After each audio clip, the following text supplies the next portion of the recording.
আসসালামু আলাইকুম সবাইকে। কি অবস্থা সবার? আশা করছি সবাই অনেক অনেক ভালো আছো, সুস্থ আছো।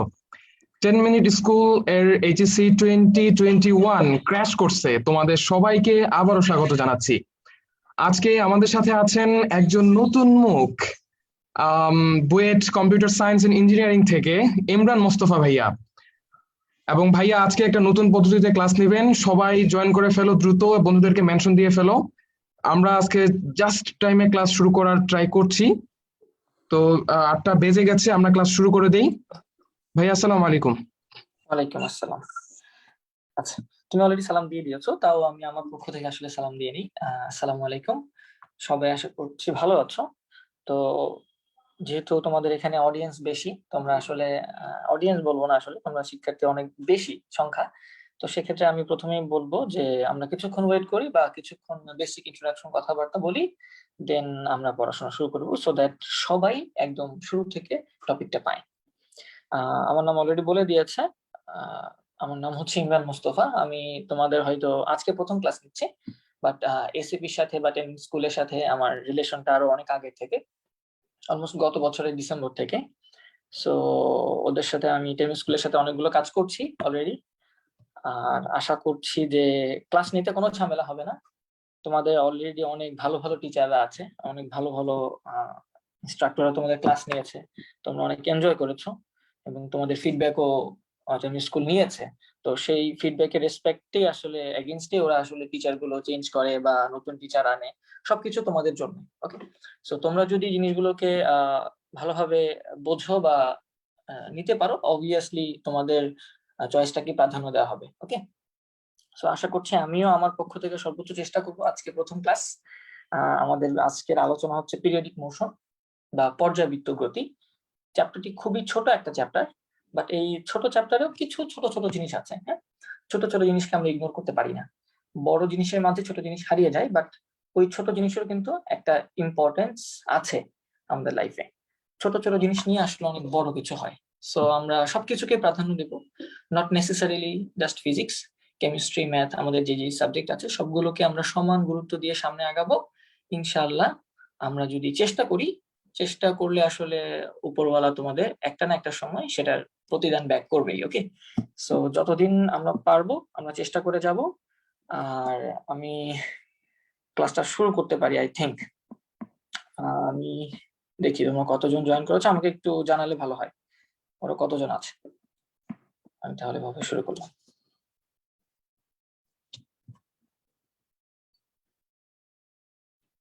ওকে, আমাকে কি শোনা যাচ্ছে? আমি শুরু করি, একটু কাইন্ডলি জানো।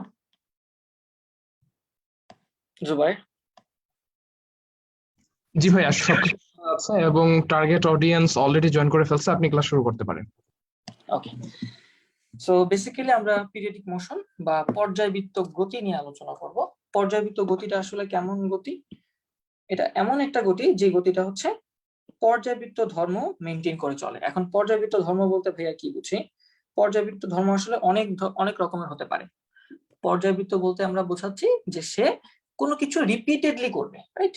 এখন রিপিটেডলি করবে বা রিপিটেশন হবে তার মাঝখানে, তাহলে তার মাঝখানে রিপিটেশন হবে। ওকে, এখন সেই রিপিটেশনটা কেমন হবে সেটা আসলে আমরা ঠিক করবো। ওকে, এমন হতে পারে যে কোনো একটা অবজেক্ট বারবার একই জায়গাকে কি করতেছে, একই দিক থেকে আসলে অতিক্রম করতেছে কোন একটা পয়েন্টকে। সাপোজ আমরা বলতে পারি এটা হচ্ছে আমাদের এ পয়েন্ট, তাহলে এ পয়েন্টকে আমরা বলতে পারি, যদি কোনো একটা বস্তু বা তুমি তুমি বা কোনো একটা বস্তু যদি বারবার একই দিক থেকে আসলে অতিক্রম করে, তাহলে আমরা বলতে পারবো এটা হচ্ছে একটা পর্যায়বৃত্ত গতির একটা উদাহরণ, রাইট? এটার মধ্যে পর্যায়বৃত্ত ধর্মটা আছে, দ্যাট মিনস এটা বারবার কোনো কিছু রিপিট করছে। এখন রিপিটের ব্যাপারটা যদি আমি চলে আসি, তো রিপিটের ব্যাপারটা আসলে দুই রকম হতে পারে বা অনেক রকমেরই হতে পারে। যেমন আমরা যদি চিন্তা করি যে প্লেস, রাইট, যে এটা একটা প্লেস, তুমি তোমার বাড়ির আশেপাশে বারবার ঘুরছো বারবার ঘুরছো, তাহলে এই যে তুমি তোমার বাড়ির আশেপাশে বারবার একই স্থানকে অতিক্রম করছো বারবার, তাহলে এটা হতে পারে কি স্থানিক পর্যায়বৃত্তি। বা তুমি একটা স্থানকে যেহেতু বারবার একইভাবে রিপিটেডলি অতিক্রম করতেছো একই দিক থেকে, তাহলে আমরা এই পর্যায়বৃত্ত গতিটাকে বলতে পারবো একটা স্থানিক পর্যায়বৃত্ত গতি। এবং এর আরো কেমন উদাহরণ হতে পারে? আরো অনেক ধরনের উদাহরণ হতে পারে। যেমন আমরা বলতে পারি সূর্যের আমরা হচ্ছে পৃথিবী সূর্যের চারপাশে ঘুরতেছে, তাহলে আমরা যদি স্থানকে বিবেচনা করি, আমরা যদি প্লেসটাকে বিবেচনা করি, যে হ্যাঁ আমাদের মাঝখানে হচ্ছে সান আছে, তাহলে সানকে আমাদের আর্থ বারবার রোটেট করতেছে, অরবিট করতেছে। তাহলে এই যে সানকে আমার পৃথিবীটা বারবার একই দিক থেকে অতিক্রম করতেছে, তাহলে আমরা এই গতিটাকে বলতে পারবো একটা পর্যায়বৃত্ত গতি, বাট এই গতিটাকে আমরা বলবো স্থানিক পর্যায়বৃত্ত গতি। এবং আরেক রকমের হতে পারে, এখন বলতে পারো যে ভাই শুধু স্থান কেন নিব, আমরা তো সময়ও নিতে পারি। What if I take time, যে আমরা আসলে এত সেকেন্ড পর পর এই জায়গাটাকে রোটেট করছি, একটা নির্দিষ্ট সময় পর পর এই বারবার এই পয়েন্টটাকে আমরা রোটেট করতেছি একই দিক থেকে, রিপিটেশন আছে এর মধ্যে, সময়ের মধ্যেও রিপিটেশন আছে। তাহলে আমরা এই পুরো জিনিসটাকে সময়ের রেসপেক্টও চিন্তা করতে পারি। তাহলে এই সময়ের রেসপেক্টে আমরা যদি কোনো পর্যায়বৃত্ত গতিকে চিন্তা করে থাকি, তাহলে আমরা তাকে বলতে পারবো কালিক পর্যায়বৃত্তি, রাইট? তোমরা মূলত এই দুটা পর্যায়বৃত্ত ধর্মই আপাতত শিখেছো, ঠিক আছে? পর্যায়বৃত্তি ধর্ম বা পিরিয়ডিসিটিকে আমরা দুইভাবে রিপ্রেজেন্ট করেছি তোমাদের বইয়ে আপাতত। একটাকে বলছি স্থানিক পর্যায়বৃত্তি এবং একটাকে বলছি কালিক পর্যায়বৃত্তি। তাহলে আমরা বলে নেই, একটাকে আমরা বলছি স্থানিক, যেখানে আসলে স্থানটা ম্যাটার করে, স্থান বলতে আমরা বলছি প্লেসটা ম্যাটার করে। এন্ড আরেকটাকে আমরা বলছি কালিক পর্যায়বৃত্তি, এবং কালিকটাকে এখানে আমরা টাইম বা সময়টাকে প্রাধান্য দিচ্ছি। এখন তোমরা বলতে পারো যে শুধু কি ভাইয়া প্লেস এন্ড টাইম দিয়ে কি আমরা সবকিছুকে রিপ্রেজেন্ট করতে পারবো, সব পিরিয়ডিসিটিকে? অবভিয়াসলি না। তোমরা যখন আরো হায়ার লেভেলে উঠবা, যখন ইউনিভার্সিটিতে পড়বা, তখন দেখবা ফ্রিকোয়েন্সি ডোমেন নামে অনেকগুলো কথাবার্তা আছে। ফ্রিকোয়েন্সি ডোমেনটা আবার কি? এখন এই যে আমি বললাম যে কোন একটা বস্তু কোন একটা পয়েন্টকে বারবার একই দিক থেকে রোটেট করতেছে, তাহলে অবভিয়াসলি এটাকে আমরা প্রথমে প্লেস দিয়ে রিপ্রেজেন্ট করেছি, দেন আমরা এটাকে টাইম দিয়ে রিপ্রেজেন্ট করলাম। এখন কিন্তু আমরা চাইলে এটাকে ফ্রিকোয়েন্সি দিয়েও বলতে পারি, রাইট? যেটা ফ্রিকোয়েন্সি এত। ফ্রিকোয়েন্সি বলতে কি বোঝাচ্ছি? একক সময়ে সে কতগুলো রোটেশন দিচ্ছে। তাহলে এইভাবে শুধুমাত্র স্থান এবং সময় না, চাইলে তুমি ফ্রিকোয়েন্সি দিয়ে বা আদার্স যে কোনো কিছু যেটা বারবার রিপিটেডলি দেখা যায় বা রিপিটেডলি ধর্মটাকে আমরা অবজার্ভ করতে পারি, তাহলে সেই ধর্মটা দিয়েও তুমি আসলে পর্যায়বৃত্তি বা পিরিয়ডিসিটিকে এক্সপ্লেইন করতে পারবা। আই থিঙ্ক বেসিক একদম ধারণাটা হয়ে গেছে যে পর্যায়বৃত্ত গতি আসলে শুধুমাত্র স্থান এবং সময় দিয়ে না, অন্যান্য যে কোনো ধর্ম দিয়েই বলা যায়। এবং আমি আসলে তোমাদের আজকের ক্লাসটা যেহেতু একদম প্রথম ক্লাস, তো আমি চেষ্টা করব তোমাদের সবার মধ্যে আসলে বিভিন্ন রকমের ক্যাটাগরি স্টুডেন্ট আছো, যারা হয়তো অনেক বেশি পড়াশোনা করেছো এইচএসসি লাইফে, আবার হয়তো যারা অনেক কম পড়াশোনা করেছো। তা আমি ওদের মাঝখানে একটা ব্যালেন্স রেখে যাওয়ার চেষ্টা করব এবং আলটিমেটলি তোমাদের থেকে ফিডব্যাক নিব যে হ্যাঁ আমার পড়াটা কি হচ্ছে কিনা, হ্যাঁ, বা আমি তোমাদের বোঝাতে পারছি কিনা, বা আমার কোন দিকটা গুরুত্ব দেওয়া উচিত, থিওরিটিক্যাল আর ম্যাথমেটিক্যাল প্রবলেম সলভিং। অবভিয়াসলি আমার টার্গেট থাকবে আমি আগে থিওরিটিক্যাল মানে জিনিসগুলো তোমাদের এক্সপ্লেন করে দেন ম্যাথমেটিক্যাল জিনিসগুলো তোমাদের সলভ করিয়ে দেবো, যত বেশি সম্ভব সলভ করানো যায় আর কি, এবং ইম্পর্টেন্ট জিনিসগুলো সলভ করে দেয়। তো তোমরা অবশ্যই ফিডব্যাক জানাবা যে ভাইয়া এই জিনিসটা পড়ান, এই জিনিসটা পড়াবেন। মোর অর লেস আমাদের এই প্ল্যাটফর্মে সবাই হচ্ছে একদম অনেক ভালো ভালো টিচার, ঠিক আছে? সো তোমাদের ফিডব্যাকের উপর ডিপেন্ড করে আসলে ব্যাপারগুলো সামনে এগোবে যে আমরা কিভাবে কি করবো। তো একদম বেসিক যদি আমরা উদাহরণ দেখি যে হ্যাঁ অলরেডি আমরা পিরিয়ডিসিটি ব্যাপারটা বুঝে গেছি। এখন পিরিয়ডিসিটি ব্যাপারগুলো হচ্ছে দুইভাবে রিপ্রেজেন্ট করতে পারি আমরা বললাম, একটা হচ্ছে স্থান দিয়ে এবং একটা হচ্ছে টাইম দিয়ে। তাহলে এইভাবে দুইভাবে আমরা রিপ্রেজেন্ট করে ফেললাম। এখন যদি কিছু উদাহরণ বা এক্সাম্পল চিন্তা করি, একদম রিয়েল লাইফ এক্সাম্পল যেগুলো দিয়ে আমরা ম্যাথ করতে পারবো। হয়তো এই জিনিসগুলো নিয়ে তোমার প্র্যাকটিক্যাল কোনো ইমপ্লিমেন্টেশন নাই, প্র্যাকটিক্যাল কোনো অ্যাপ্লিকেশন নাই, যে আমাদের কি বাস্তব লাইফে ভাইয়া সরল দোলক দিয়ে কোনো কিছু করতে বলবে, এটা কি আমার কাজে লাগবে? অবভিয়াসলি কাজে লাগবে না, বাট একটা সময় গিয়ে কাজে লাগবে। কোথায়? ওই যে তোমাকে যখন কম্পিটিশনে তুমি চলে যাবা, একজনের সাথে যখন একজন কম্পিট করে তোমাকে অ্যাডমিশন টেস্টে চান্স পেতে হবে, তখন তোমাকে আসলে এই জিনিসটা কাজে লাগাবে। তো আমরা অনেকেই চিন্তা করি যে জিনিসটা আসলে প্র্যাকটিক্যাল লাইফে কোথায় কাজে লাগলো, হ্যাঁ এটা আসলে দরকার কি ছিল? অবভিয়াসলি এটা দরকার আছে। এবং এই জিনিসটা তোমাকে যেটা করবে ইন ফিউচার, তুমি যখন ক্যারিয়ারের সামনে যাবা, তখন তোমাকে আসলে বিভিন্ন ধরনের রিয়েল লাইফ সিনারিওকে ভেঙে ভেঙে অ্যানালাইসিস করা বা অ্যানালাইজ করার যে ক্যাপাবিলিটি আছে সেটা তোমাকে বাড়ায় দিবে। সো আমরা এই জন্য এই ম্যাথগুলো করতেছি বা এই জন্য এইসব থিওরিটিক্যাল জিনিসপত্র করতেছি, সো দ্যাট প্র্যাকটিক্যাল লাইফে হয়তো হুবহু এই জিনিসটা আসবে না, বাট এই রিলেটেড যখন কোনো প্রবলেম আমরা ফেস করব তখন সেই প্রবলেমটাকে আমরা ক্লাসিফিকেশন মানে ক্লাসিফাই করতে পারবো, যেটা এইরকম হয়তো প্রবলেম বা এটা হয়তো এইভাবে চিন্তা করা যায়। এন্ড আরেকটা কথা বলে রাখি যে যত বেশি সম্ভব এখন তোমরা চেষ্টা করবে যত ডিফারেন্ট টাইপের ম্যাথ জেনে রাখা যায়। নট নেসেসারিলি যে তোমাকে সব ম্যাথই পারতে হবে, নট নেসেসারিলি তোমাকে বইটা ফার্স্ট হতে হবে, বাট এই সময়টাতে ইম্পর্টেন্ট হচ্ছে যেহেতু সামনে পরীক্ষা, তোমরা বোর্ড এক্সাম হয়তো দিতেও পারো নাও দিতে পারো, অ্যাডমিশন টেস্টও দিতেই হবে। এই সময়টাতে যত বেশি সম্ভব ডিফারেন্ট ক্যাটাগরির ম্যাথ তুমি দেখে রাখবা, সো দ্যাট ইন ফিউচার যদি চলেও আসে তুমি যাতে একটু হলেও ট্রাই করতে পারো। ঠিক আছে, অনেক বেশি কথাবার্তা বলে ফেললাম। সো আমাদের বেসিক আলোচনা আমরা আবার একটু রিপিট করি। সো পিরিয়ডিক মোশন হচ্ছে এমন একটা মোশন যে মোশনটার মধ্যে পিরিয়ডিক একটা ধর্ম থাকবে, এবং সেই পিরিয়ডিক ধর্মটা কি কি ডোমেইনে হতে পারে, সেটা স্থান ডোমেইনে হতে পারে, সেটা সময় ডোমেইনে হতে পারে। এবং এক্সাম্পলের মধ্যে সবচেয়ে বেসিক এক্সাম্পল হচ্ছে আমরা এখানে জানি আমাদের সরল দোলক। সরল দোলক সরল দোলক আছে, এবং মোস্ট ইম্পর্টেন্টলি আরেকটা যেটা সেটা হচ্ছে স্প্রিং। স্প্রিং এর গতি, ওকে, স্প্রিং এর গতি। এখন এই দুইটা জিনিসের মধ্যে একটু তোমাদের কনফিউশন তৈরি হয়, সেটা আগে একটু ক্লিয়ার করে নিই। এই চ্যাপ্টারটা এর সামনের চ্যাপ্টারটা, এটা হচ্ছে পর্যায়বৃত্ত গতি চ্যাপ্টার, সামনের চ্যাপ্টারটা হচ্ছে তরঙ্গ। তোমরা যেটা করো যে দুইটার মাঝখানে ডিফারেন্স খুঁজে পাও না, ভাই কোনটা পর্যায়বৃত্ত গতি আর কোনটা তরঙ্গ, এদের মাঝখানে ডিফারেন্সিয়েটিং ফ্যাক্টরটা কোথায় বা পার্থক্যটা কোথায়। অনেকেই যেটা করো যে এই চ্যাপ্টারে আমি আগে একটু বলে দিই, হ্যাঁ, যেহেতু অনেকে পড়ে ফেলছো, তো অনেকে যেটা করো এই চ্যাপ্টারে x equal to A sine omega T plus delta ধরো, এই কোয়েশনটা ইউজ করো, এই কোয়েশনটা ইউজ করো। আবার দেখা যায় চ্যাপ্টার 9-এ গিয়ে তোমরা আবার y equal to a sin 2 pi by lambda into vt minus x, এই ফর্মুলাটা ইউজ করো। তোমরা দুইটার মধ্যে প্যাচ লাগাই দাও যে আসলে কোনটা কি কোনটা কি, এখানে x কি y কি। আবার ওই নবম চ্যাপ্টারে গিয়ে দেখবা যে এই x এর ইকুয়েশনটা, এই ইকুয়েশনটা ইউজ করে কিন্তু আসলে এই ইকুয়েশনটা ডিরাইভ করা হয়েছে, x এর ইকুয়েশনটা ইউজ করে আসলে y এর ইকুয়েশনটা ডিরাইভ করা হয়েছে। তাহলে x আর y কি সেম?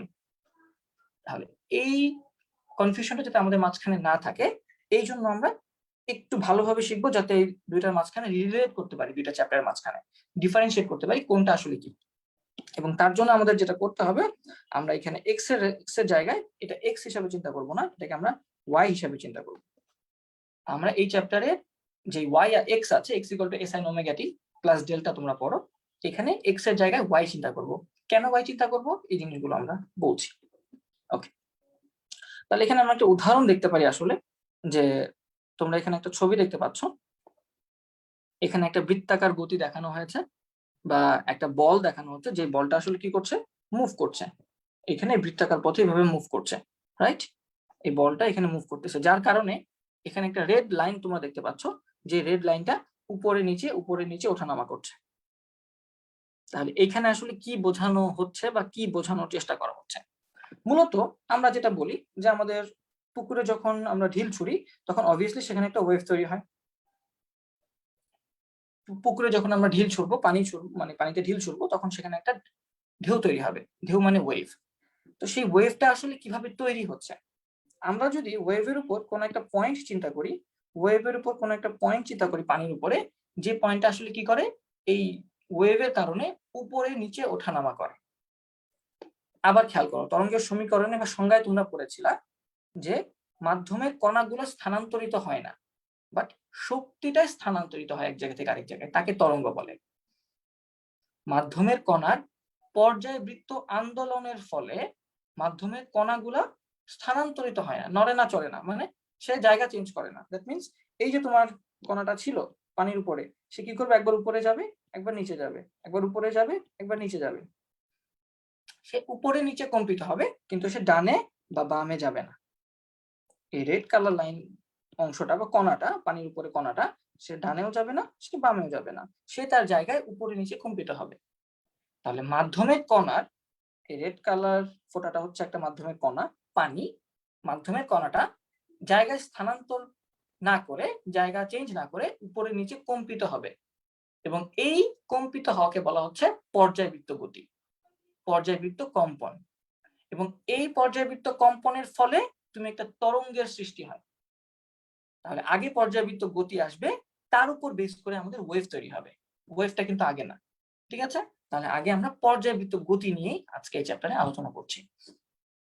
পর্যায়বৃত্ত গতি হচ্ছে সে উপরে নিচে এই যে কম্পিত হচ্ছে একটা দোলনে একটা স্পন্দন নিয়ে, তাকে আমরা বলছি পর্যায়বৃত্ত গতি বা স্পন্দন গতিও বলা হয়। কারণ পর্যায়বৃত্ত স্পন্দন গতি হচ্ছে একটা পর্যায়বৃত্ত গতি। এবং কাকে স্পন্দন গতি বলে? যার মাঝখানে দুটো জিনিস বা বৈশিষ্ট্য বলতে পারো। প্রথম বৈশিষ্ট্য আমরা কি বলতে পারি, যে সে অবশ্যই তার একটা পর্যায়বৃত্ত গতি হতে হবে।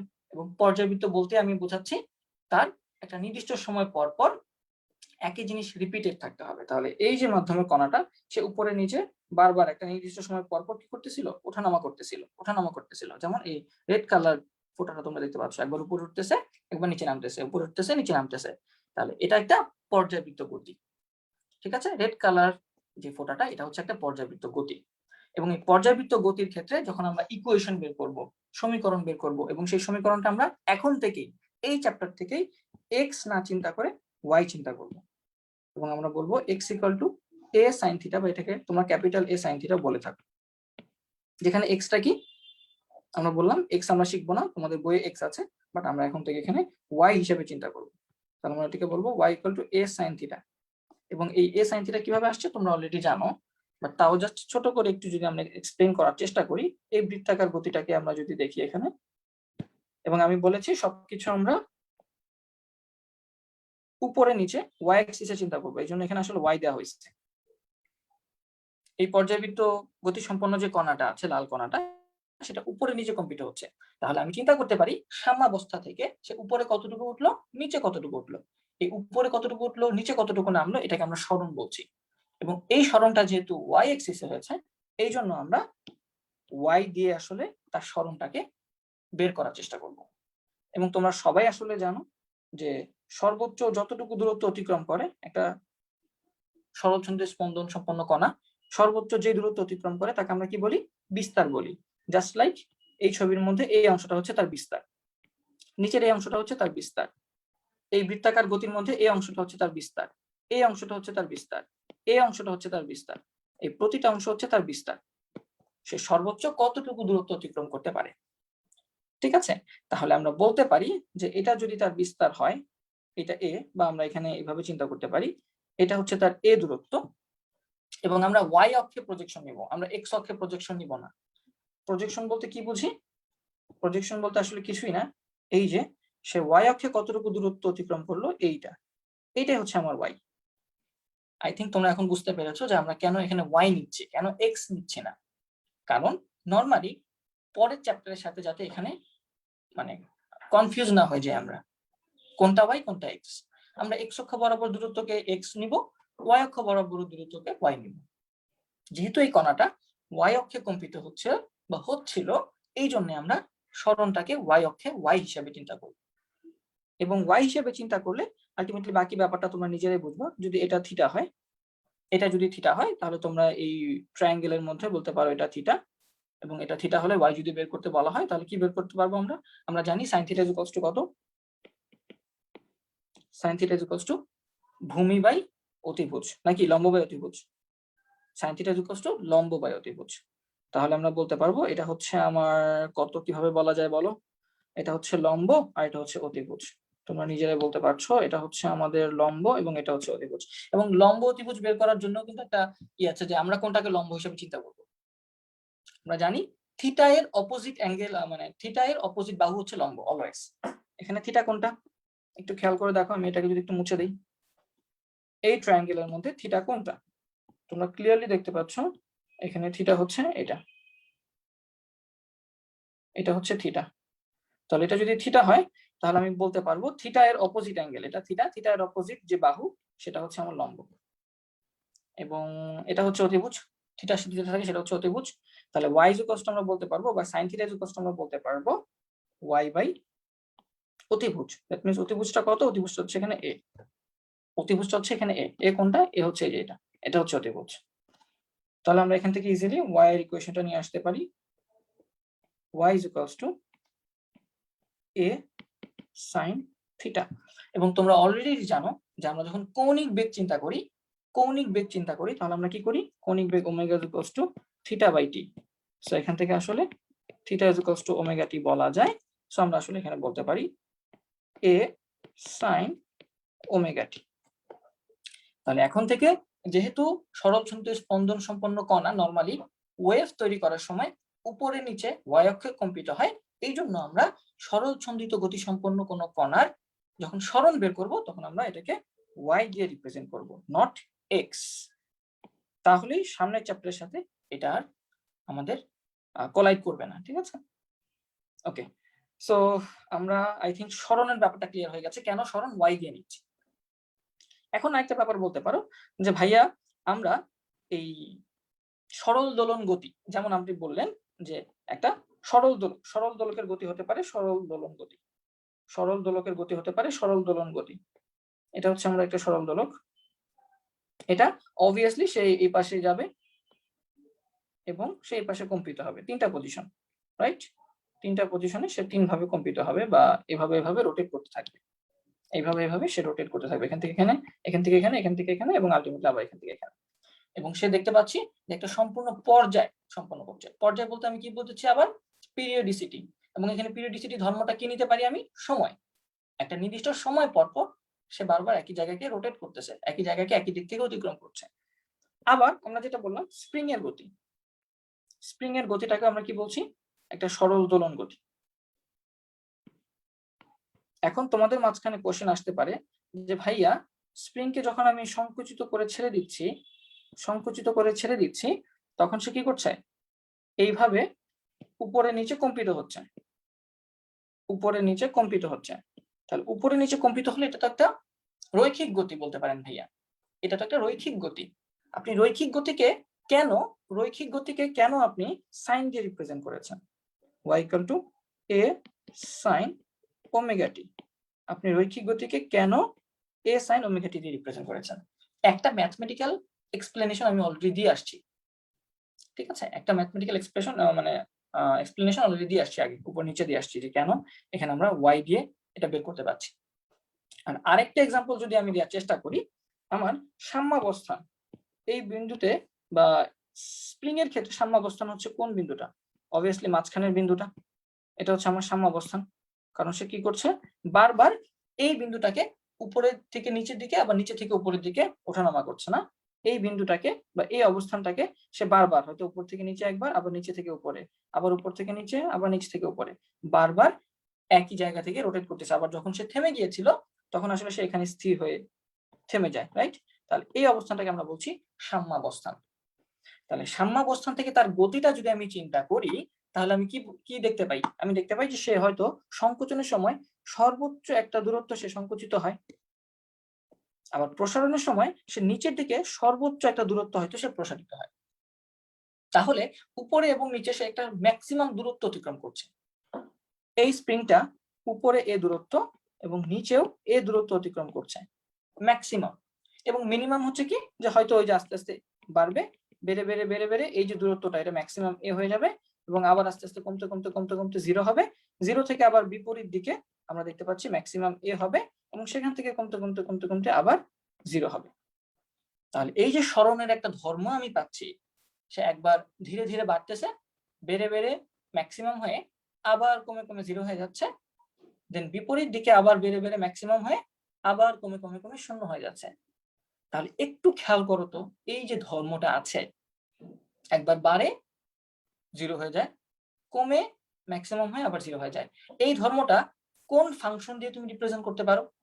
তোমরা তো ফাংশন পড়েছো ম্যাথমেটিক্সে, কোন ফাংশন দিয়ে রিপ্রেজেন্ট করতে পারো? অনেকগুলো ফাংশন আছে আমাদের ট্রিগোনোমেট্রিক্যাল অনেকগুলো ফাংশন। হ্যাঁ, আপনি তো চাইলে y ইকুয়াল টু কিছু সামথিং tan থিটা দিয়েও বলতে পারতেন, আপনি কেন সাইনই নিয়েছেন? বা আমরা কি সাইন ছাড়া অন্য কিছু নিতে পারবো না? আমি এই বেসিকটার অ্যান্সারটা আজকে দিই, একটু খেয়াল করো। হ্যাঁ, তোমরা হয়তো অনেকেই জানো, এই ম্যাথ অনেকেই পারো, অনেক বেশি ম্যাথ পারো আমার থেকে হয়তো, বাট এই জিনিসটা আমি একটু এক্সপ্লেন করি। কেন শুধুমাত্র সাইনই নিলাম, কস কেন নিলাম না, বা কেন আমি tan theta cosec theta sec theta নিলাম না, আমি তো অন্য কিছু নিতে পারতাম। প্রথমত একটু খেয়াল করে দেখি যে tan থিটা বলো cot থিটা বলো, ওই যে বাকি যত তোমার ত্রিকোণমিতিক অনুপাত আছে sin থিটা cos থিটা বাদে, sin থিটা এবং cos থিটা বাদে বাকি যত তোমার ত্রিকোণমিতিক অনুপাত আছে সেই সকল ত্রিকোণমিতিক অনুপাতের ধর্মটা কি কন্টিনিউয়াস, মানে ভ্যালুটা কি ধরো একদম ম্যাক্সিমাম হয় আবার 0 হয়, আবার ম্যাক্সিমাম হয় আবার 0 হয়, এরকম? এরকম কিন্তু না। তোমরা গ্রাফ জানো যে tan 0 ডিগ্রি মান কত বলো? তোমরা সবাই জানো tan 0 ডিগ্রি মান 0। আবার tan 90 ডিগ্রি মান কত? tan 90 ডিগ্রি মান কিন্তু ইনফাইনাইট, অসীম। তার মানে এটা অসীমে চলে যাচ্ছে, এটা কোনো ফিক্সড ভ্যালুতে থাকতেছে না। বাট আমরা কি চাই? আমরা পর্যায়বৃত্ত গতিকে এক্সপ্লেইন করার জন্য একটা ফিক্সড ভ্যালু চাই, যে হ্যাঁ সে সর্বোচ্চ এতটুকু যেতে পারবে, 0 থেকে শুরু হয়ে সর্বোচ্চ এতটুকু যেতে পারবে, তারপর আবার তাকে নিচে নেমে আসতে হবে। কিন্তু tan থিটা কি এটা করে? tan থিটা তো কোনো ফিক্সড ভ্যালুতে যায় না, সে একদম ম্যাক্সিমাম অসীমে চলে যায়, অসীম থেকে আবার কমে কমে 0 হয়। ঠিক আছে, বাট আমরা দেখতে পাচ্ছি যে এটা আসলে tan থিটা দিয়ে তাহলে রিপ্রেজেন্ট করা যাবে না, কারণ সে ম্যাক্সিমাম একটা স্পেসিফিক কোনো ভ্যালুতে যায় না tan থিটা। তাহলে tan থিটা বাদ। tan থিটা বাদ মানে tan থিটার সাথে বাকি যাবতীয় যা কিছু আছে cot theta, sec theta, cosec theta সবাই বাদ। তাহলে শুধুমাত্র sin থিটা আর cos থিটা এই দুইটাকেই কিন্তু আমরা চাইলে এটার সাথে রিলেট করতে পারি, এই ধর্মটার সাথে। যেমন আমরা জানি sin থিটার ক্ষেত্রে কি হয়, তোমরা তো মাত্রই হয়তো জানো বা অলরেডি জানো যে sin থিটার ক্ষেত্রে গ্রাফটা যদি আমরা ড্র করি, অনেকভাবে ড্র করা যায়। আমি একটা গ্রাফ ড্র করি, এটা হচ্ছে আমার sin থিটার গ্রাফ সাপোজ। তাহলে এই sin থিটার গ্রাফটা আমি একটু এটাকে ওপাশে নিয়ে যাই, এটাকে ওপাশে রেখে দিই। আচ্ছা, তাহলে এবার আমি sin থিটার গ্রাফ চিন্তা করি, শুধু sin থিটা, শুধু sin থিটার গ্রাফটা চিন্তা করি। তাহলে sin থিটার গ্রাফটা চিন্তা করলে একটু খেয়াল করে দেখো, sin থিটার 0 ডিগ্রি মান কত? অবভিয়াসলি 0। এবং যত আস্তে আস্তে সময় যাচ্ছে সে তত আস্তে আস্তে ম্যাক্সিমাম একটা পর্যায়ে চলে যায়, ম্যাক্সিমাম পর্যায়ে গিয়ে আবার সে 0 হয়, 0 হয়ে আসে আবার বিপরীত দিকে ম্যাক্সিমাম হয়, আবার 0 হয়। সো আলটিমেটলি এই ধর্মটাকে, সাইনের এই ধর্মটাকে কিন্তু আমরা চাইলে কি করতে পারি, আমাদের এই যে স্প্রিং এর গতির ক্ষেত্রে অ্যাপ্লাই করতে পারি, ঠিক না? ঠিক সেম ভাবে কজেরটাকেও কিন্তু এক্সপ্লেন করা যায়, কজের গতিটাকেও কিন্তু এক্সপ্লেন করা যায়। কিন্তু তাহলে আমরা কজ নেই না কেন ভাইয়া? কজ নেই না কেন সেটার অ্যান্সারটা দিব আজকে। এখন কজের ক্ষেত্রে আমরা কি জানি, সে ম্যাক্সিমাম cos 0 ডিগ্রি মান কত? 1। সে 1 থেকে শুরু হয়, সে 0 থেকে শুরু হয় না, সে 1 থেকে শুরু হয়। তাহলে সে 1 থেকে শুরু হলো, তার যাত্রাটা 1 থেকে শুরু হয়ে বিপরীত দিকে সেভাবে ম্যাক্সিমাম হয়ে আবার এভাবে ম্যাক্সিমাম হয়ে আবার এভাবে ম্যাক্সিমাম এভাবে চলে যায়। তাহলে কজও কিন্তু অনেকটা একই ধর্ম দেখায়, বাট তার ক্ষেত্রে সমস্যাটা হচ্ছে সে 0 ডিগ্রি যখন শূন্য সময়, সময় যখন 0, আমরা এদিকে টি নিচ্ছি, এদিকে আমরা টি নিচ্ছি, সময় যখন 0 তখন সে আসলে 1 থেকে শুরু হয়। তাহলে তোমরা হয়তো অনেক সময় এরকম ম্যাথ খেয়াল করেছিলা, যেই ম্যাথে তোমাকে বলা হয়েছে স্প্রিংটা সাম্যাবস্থায় ছিল, স্প্রিংটাকে আমি টান দিয়ে ছেড়ে দিছি। আবার শোনো, খেয়াল করো কি বললাম, স্প্রিংটা সাম্যাবস্থায় ছিল, স্প্রিংটাকে আমি টান দিয়ে ছেড়ে দিছি। আমি কিন্তু সাম্যাবস্থা থেকে শুরু করি নাই, তার যাত্রা কিন্তু সাম্যাবস্থা থেকে শুরু হয়নি, তার যাত্রা শুরু হয়েছে একদম নিচে থেকে, আমি টান দিয়ে ছেড়ে দিছি। আমি এই এ বিন্দুতে ধরো, এটা এ, এটা বি, এটা সি, স্প্রিংটাকে আমি টান দিয়ে এ থেকে ছেড়ে দিয়েছি। তাহলে এ থেকে ছেড়ে দিলে এইবার তার এই ধর্মটা কেমন হবে যদি আমি এ থেকে তার যাত্রা শুরু করি, এ থেকে যাত্রা চিন্তা করি, ঠিক আছে, এ থেকে তার যাত্রা চিন্তা করি। তাহলে চিন্তা করো তো, তাহলে কি সে মানে 0 থেকে শুরু হয়েছে? সে তো 0 থেকে শুরু হয়নি, সে তো ম্যাক্সিমাম একটা দূরত্ব থেকে শুরু হয়েছে তার যাত্রা।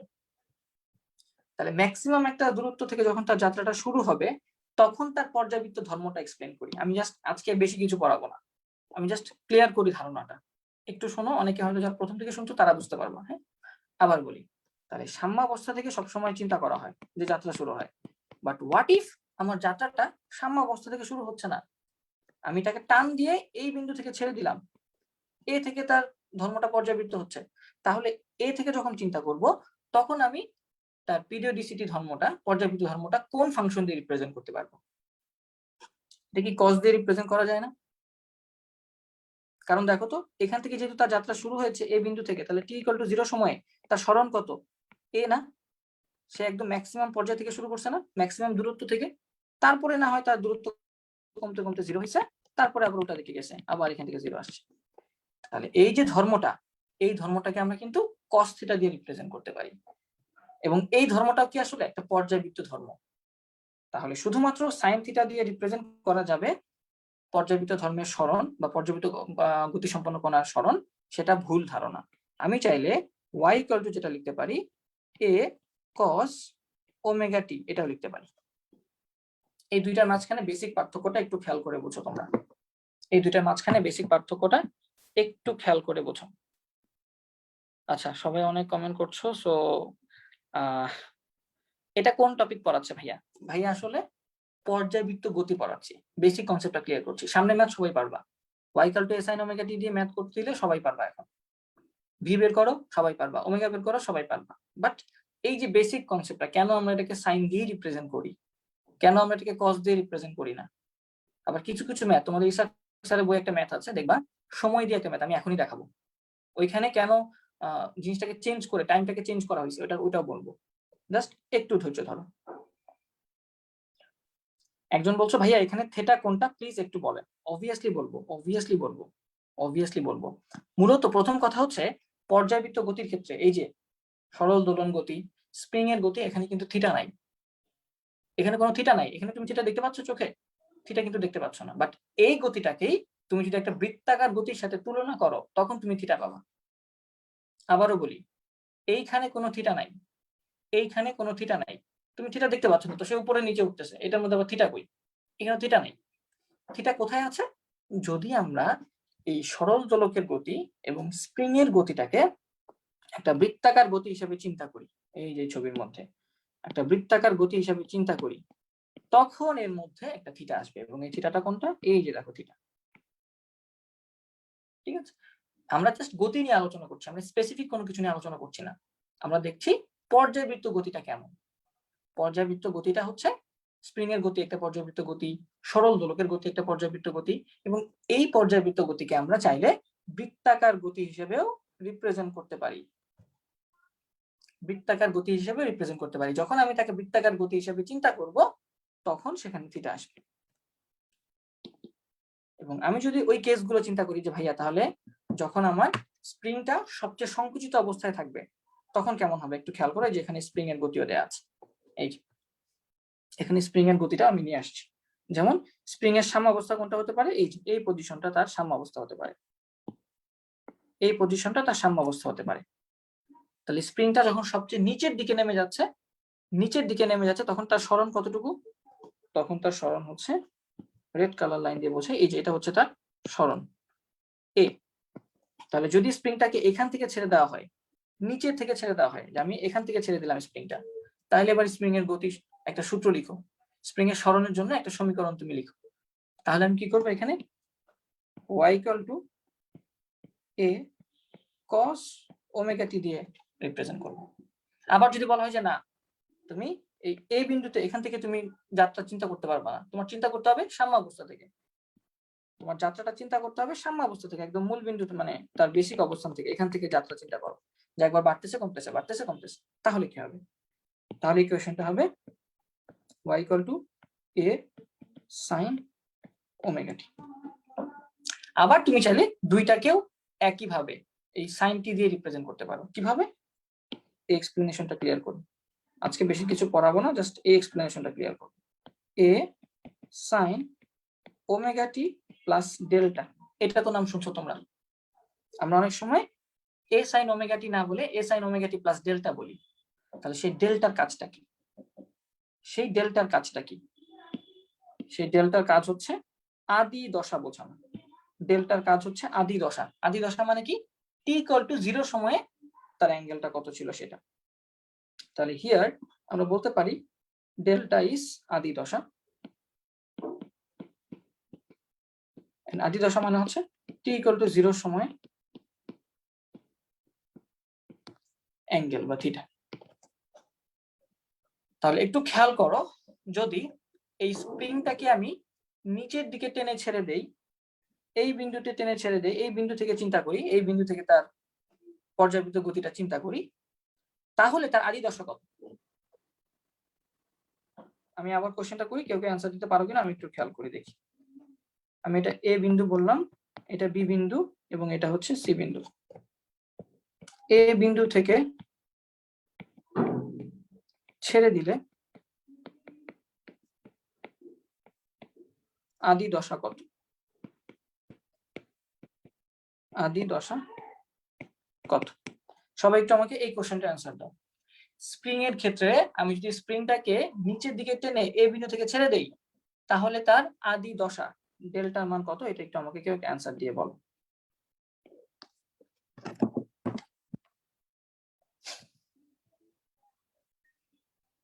দেখি কেউ কি বলতে পারে কিনা।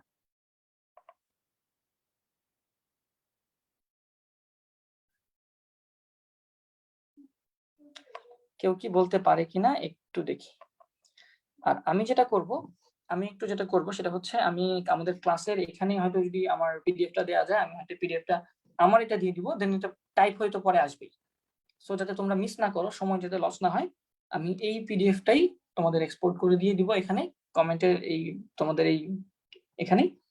আচ্ছা আচ্ছা, সবাই বলতেছো আদি দশা হচ্ছে এ, আবার আরেকজন বলতেছে আদি দশা হচ্ছে 90 ডিগ্রি। কারটা অ্যান্সার নিব দেখি, কেউ কি বলতে পারো কিনা। প্রথমত দশা, দশা বলতে কি বোঝায় এটা তো আমরা একটু উপরেই লিখে দিছি। আদি দশা মানে কি? আদি দশা মানে একটা অ্যাঙ্গেল, একটা থিটা। তো তোমরা এ কেন বলতেছো? প্রথম কথা, তোমরা এ কেন বলতেছো? এ তো হবেই না, এ তো একটা বিন্দু বলছি আমি এখানে। বিন্দু না বলে আসলে অন্য কিছু, এ না দিয়ে অন্য কিছু বলা উচিত ছিল, কারণ এ তো আমাদের অলরেডি এক্সিস্ট করে ইকুয়েশনে। এখানে আমি এ না দিয়ে কি বলা উচিত ছিল, ধরো আমি এখানে অন্য একটা বিন্দু, যে ডি বিন্দু বলা দরকার ছিল, তাহলে আই থিঙ্ক ক্লিয়ার হইতো। হ্যাঁ আচ্ছা, বিতে হচ্ছে 0। হ্যাঁ, আমাদের তারিকুজ্জামান তারিক বলতেছে বিতে 0, ঠিক আছে কথাটা। বাট আমি তোমাদের কোশ্চেন করছি, যদি ডি বিন্দু, এখানে এ না দিয়ে ডি বিন্দু দিয়ে দিই, কারণ চেঞ্জ করছি যেহেতু। ডি বিন্দু থেকে আমি ছেড়ে দিয়েছি স্প্রিংটাকে, টান দিয়ে নিচে ডি বিন্দু থেকে ছেড়ে দিয়েছি, তাহলে এবার সে পর্যাবৃত্ত গতিতে দুলতে থাকবে। দুলতে থাকলে তার আদি দশা কত? 90 ডিগ্রি। হ্যাঁ, অনেকে অ্যান্সার দিতে পারছো 90 ডিগ্রি। আবার অনেকে বলছো 0 ডিগ্রি। 0 ডিগ্রি ভুল, 0 ডিগ্রি ভুল। তুমি এই যে বৃত্তাকার গতির সাথে তুলনা করো তো, বৃত্তাকার গতির সাথে তুলনা করো তো। এই যে পাশে তো এই যে গোল একটা ঘুরতেছে দেখতেছো তোমার ছবির মধ্যে, এটার সাথে তুলনা করো তো। স্প্রিংটা যখন নিচে আসছে তখন আসলে এই যে সে কত দূরে আসছে, সে কত দূরে আসছে, এই দূরত্ব। এবং এই দূরত্বটাকে যদি আমি অ্যাঙ্গেল হিসেবে চিন্তা করি, সেই অ্যাঙ্গেলটা কত হবে? এটা নেগেটিভ দিকে π/2 না? নেগেটিভ দিকে π/2 না? একটু খেয়াল করে বলো তো। স্প্রিংটা ডি বিন্দুতে থাকা মানে তোমরা বাম পাশে ডান পাশের ছবিতে দেখতে পাচ্ছ সবুজ বিন্দুটা এইখানে। তাহলে দ্যাট মিনস এই যে এই অবস্থানে আছে সে, এই অবস্থানে আছে। এই অবস্থানে থাকলে তার অ্যাঙ্গেলটা কত? অ্যাঙ্গেলটা কত? তার অ্যাঙ্গেলটা হচ্ছে -π/2। অনেকে অ্যান্সার দিতে পারছিল π/2, বাট এখানে অ্যান্সারটা হবে -π/2। তাহলে ভাইয়া পজিটিভ π/2 কখন হইতো? এই যে খেয়াল করে স্প্রিংটা যখন উপরে, সবার উপরে, তখন আসলে আমার সবুজ বিন্দুটা কোথায়? এখানে না? সবুজ বিন্দুটা এখানে। তাহলে এই যে তার সাম্যাবস্থা থেকে এই বিন্দু পর্যন্ত যে দূরত্ব বা অ্যাঙ্গেল, কৌণিক অ্যাঙ্গেল, কৌণিক দূরত্ব, এটা কত? এটা π/2। আই থিঙ্ক ব্যাপারটা ক্লিয়ার করতে পারছি। বোঝা গেছে? বোঝা কি গেছে? এই দুইটা জিনিস ক্লিয়ার বুঝো, তাহলে দেখবা আর কোনো কিছু ঝামেলা হবে না। একজন বলতেছে 270 ডিগ্রি। হ্যাঁ, 270 ডিগ্রি যা কথা, -90 ডিগ্রি একই কথা, আমরা জানি। তাহলে আমরা চাইলে দুটো কাজ করতে পারি। চলো এবার দেখো, ডেল্টার মানটা আমি যদি -π/2 বসাই তাহলে কত আসে। এবার বললাম ডেল্টার মান যদি -π/2 বসাই তাহলে কত আসে আমার ইকুয়েশন। আমি জানি y = ফর্মুলা হচ্ছে a sin ω t প্লাস π/2, বা যেটা ডেল্টার মান হচ্ছে -π/2 বলেছো তোমরা। তাহলে এটাকে ভাঙলে কত আসবে আমাকে একটু বলো তো, কেউ বলতে পারবে কিনা দেখি, এটাকে ভাঙলে কত আসবে? আমরা +π/2 ধরলে হয়তো ভালো হইতো ব্যাপারটা, বাট তাও সমস্যা নেই, একই কথা, একই কথা আসবে। তাহলে আমরা বলতে পারি এটা কি, যেহেতু -π/2 আছে, -π/2 কে কমন নিয়ে আসি, কমন নিয়ে আসলে মাইনাসটা বাইরে চলে আসবে, তাহলে আমার থাকবে হচ্ছে মাইনাস, এবং আলটিমেটলি আমরা বলতে পারি এটা sin π/2 এর সাথে বেজোড় আছে, তাহলে এটা cos হয়ে যাবে। তাহলে cos ω t, এবং বাইরে তো a থাকবে, তাহলে এটাকে এইভাবে লিখি -a cos ω t। এইভাবে লিখতে পারি আমরা। তাহলে আমরা এই যে ইকুয়েশনটা লিখছিলাম আলটিমেটলি ওইটাই আসছে, জাস্ট এটা কি একটা মাইনাস আসছে, কারণ আমি এই ছবিতে পজিটিভ দিক ধরাইছি উপরে এবং নেগেটিভ ধরাইছি নিচের দিকে। তুমি এখন তোমার ইচ্ছা, নিচের দিকে পজিটিভ ধরতে পারলে তাহলে তুমি যেটা করতা যে এটা +π/2 হইতো, এবং তখন আসলে এখানে মাইনাসটা না এসে পজিটিভ চলে আসতো। জাস্ট আমি এতটুকু বুঝাবো, আর কিছু বুঝাবো না, সিম্পল, একদম সিম্পল। হ্যাঁ, তাহলে আমরা যেটা করতে পারি কস দিয়ে রিপ্রেজেন্ট করতে পারি। আমি তোমাদের বেসিক আন্ডারস্ট্যান্ডিং এই পর্যন্ত কি বুঝাইলাম? কিছুই না। পর্যায়বৃত্ত গতিকে আমরা চাইলে সাইন থিটা দিয়ে রিপ্রেজেন্ট করতে পারি, আমরা চাইলে কস থিটা দিয়ে রিপ্রেজেন্ট করতে পারি। বাট যদি আমি সাইন থিটা দিয়ে রিপ্রেজেন্ট করি তাহলে আমি যে ডেল্টা আদি দশাটা চিন্তা করে নিব, ওভাবে বসাবো সবসময়, আমি এটাই চিন্তা করব। আবার কজ হচ্ছে তোমার ইচ্ছা, তুমি চাইলে বসাইতে পারো, না বসাইতে পারো। একটা এক্সাম্পল দেখি, আমি একটা এক্সাম্পল দেখি, বইয়ের এক্সাম্পল। হ্যাঁ, বাইরের উদাহরণ যাব না, বইয়ের এক্সাম্পল। তোমাদের অনেক প্যাচানো একটা এক্সাম্পল আছে, সেটা আমি একটু দেখানোর চেষ্টা করব। তখন ঈশ্বর স্যারের বইতে আছে ম্যাথটা, বাট আমি অন্যভাবে করা শেখাবো। যেমন কোশ্চেনটা এরকম, একটা বস্তু কণা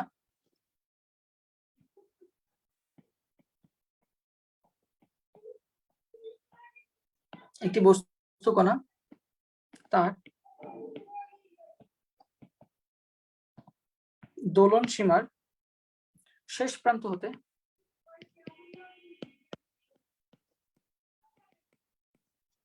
দোলন শুরু করে, দেখো ম্যাথটা একটু দেখো,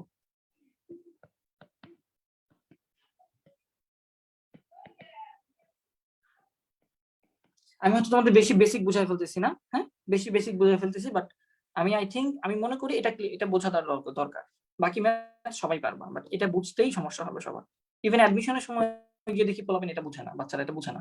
তো এই ব্যাপারটা ক্লিয়ার করি জাস্ট। হ্যাঁ, আমি তোমাদের অন্যান্য ভাই মতো অত বেশি হয়তো পড়াতে পারবো না, বাট আমি চেষ্টা করবো বেসিকটা ক্লিয়ার করে দেওয়ার। তাহলে সরল দোলন গতি শুরু করে, আবার খেয়াল করো, একটি বস্তু কণা তার দোলন সীমার শেষ প্রান্ত হতে দোলন শুরু করে 0.1 মিটার বিস্তার ও 1 হার্টজ কম্পাঙ্কযুক্ত কম্পাঙ্ক লাভ করে, দিয়ে দিই। হ্যাঁ, সহজ করে দিই, লাভ করে 4.5 সেকেন্ড পর কণাটি সরণ করে। 4.5 সেকেন্ড পর কণাটির সরণ কত? তোমরা অনেকে বলছিলা যে আসলে বোর্ডে ক্লাস নিতে, আবার অনেকে বলছিলা স্লাইডে ক্লাস নিতে। তাহলে এটা আসলে দুইটার হাইব্রিড একটা। হ্যাঁ, আমি আইপ্যাডে ক্লাস নিচ্ছি, সো দ্যাট ইভেন যদি দরকার হয় আমি এখানে তোমাদের স্লাইডের ওইটাও নিয়ে আসতে পারবো, টেস্টও নিয়ে আসতে পারবো। হ্যাঁ, জাস্ট আমি কোশ্চেন গুলো এখানে কপি করে নিয়ে আসবো।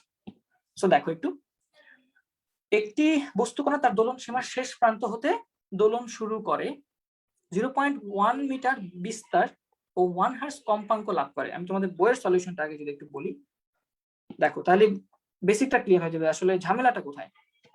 বইয়ে যেটা বলা হয়েছে এফ এর মান 1 হার্টজ, তোমরা দেখতেই পাচ্ছ। এখান থেকে হয়তো টি এর মানটা বের করে নেওয়া হয়েছে। দোলনকাল টি ইকুয়াল টু 1/f, আমি জানি দোলনকাল হচ্ছে কম্পাঙ্কের উল্টাটা। না, তাহলে এটা আসলে 1ই থাকে, 1 সেকেন্ড। এবং এ এখানে বিস্তারটা দেওয়া আছে 0.1 মিটার। তাহলে এটাকে আমি চাইলে স্প্রিং এর মতো চিন্তা করতে পারি না, বলতো? কিন্তু এখন ইট ডিপেন্ডস অন ইউ যে তুমি কিভাবে চিন্তা করবে। স্প্রিংটা কি টান দিয়ে ছেড়ে দিছি, দোলন সীমার শেষ প্রান্ত থেকে যাত্রা শুরু করছে, নাকি আমি তাকে চাপ দিয়ে ছেড়ে দিছি? যে দোলন সীমা তো দুইটা, একটা স্প্রিং এর দোলন সীমা দুইটা। একটা হতে পারে কি, এই যে তার সর্বোচ্চ বিন্দু এইখানে, এটা দোলন সীমা হতে পারে, আবার নিচেরটাও তার দোলন সীমা হতে পারে। আমি কোনটা নিব, তোমার ইচ্ছা, কোনটা নিবা এটা তোমার ইচ্ছা। বাট একদিকে পজিটিভ একদিকে নেগেটিভ চিন্তা করে নিলে হয়ে যাবে। আচ্ছা, আমাদের বইয়ে যে ম্যাথটা করেছে, বইয়ে যেভাবে করেছে, তারা কি করেছে, এই সময়টাকে একটু খেয়াল করে দেখো, যে আমাদের এক্স ইকুয়াল টু লিখছে, আমি তো এক্স ইকুয়াল টু প্রথমে লিখবো না, তাহলে Y equal to A sine omega T, এই ফর্মুলা ইউজ করেছে। এই ফর্মুলা ইউজ করার পর যেটা করেছে, এ কে এর মতো রেখেছে, সাইন সাইনের মতো থাকবে, omega is equals two 2 pi F রাখছে, বা 2 পাই/টি তোমাদের ইচ্ছা, ইনটু স্মল টি এর মান, এখানে 0.25 ধরা হয়েছে বইয়ের মধ্যে স্মল টি এর মান 0.25 সেকেন্ড ধরে নেওয়া হয়েছে। এটা বুঝো, এইটা বোঝো 0.25 সেকেন্ড কেন নেওয়া হলো?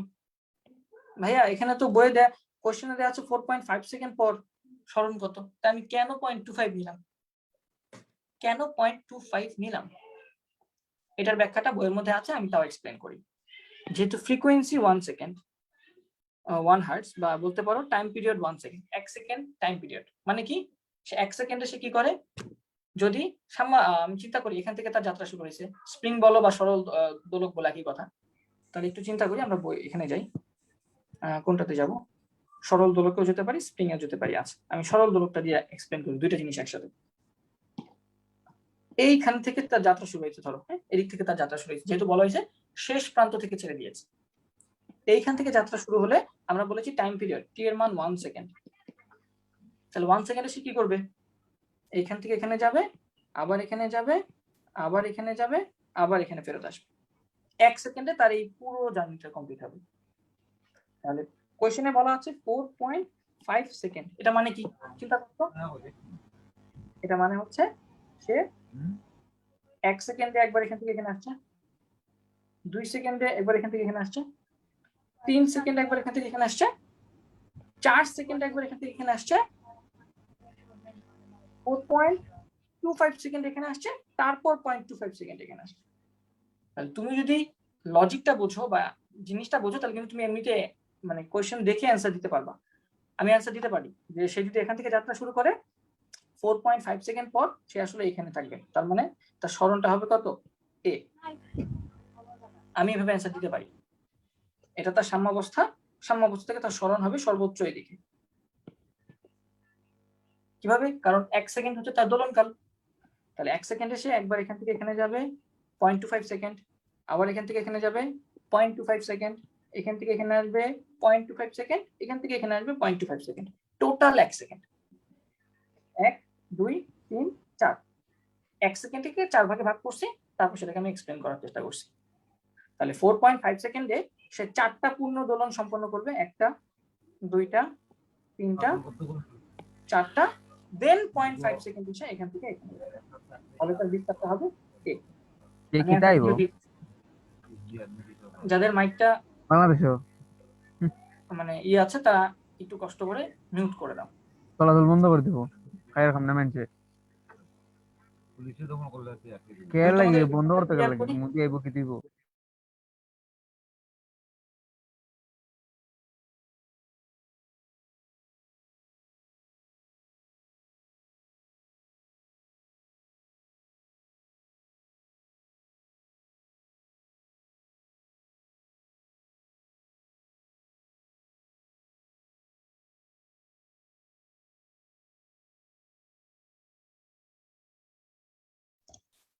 ভাইয়া আপনি মিউট হয়ে গেছেন,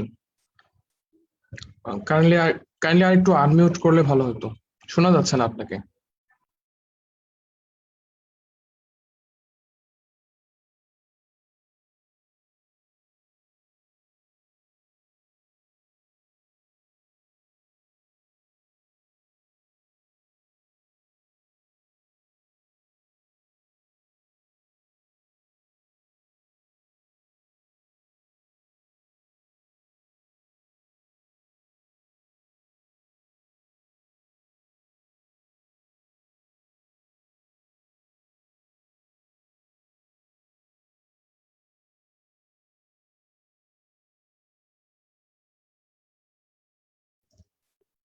ভাইয়া আপনাকে শোনা যাচ্ছে না।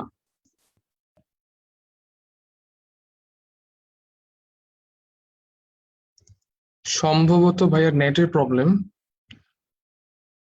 সবাইকে একটু ধৈর্য ধরে অপেক্ষা করার জন্য অনুরোধ করছি।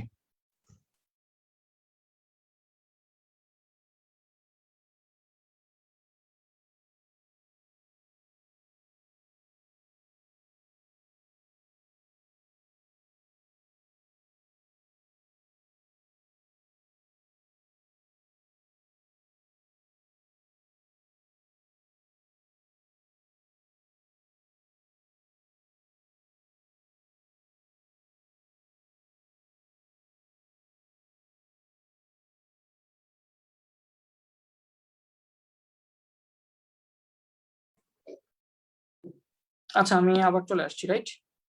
আই থিঙ্ক মাঝখানে কানেকশনটা একটু চলে গিয়েছিল। জি ভাইয়া। হ্যাঁ আমার স্ক্রিনটা শেয়ার করার পারমিশনটা একটু দিবা, নামটাকে চেঞ্জ করে দিবা। ওকে তোমরা ওয়েট করো, আমরা চলে আসছি।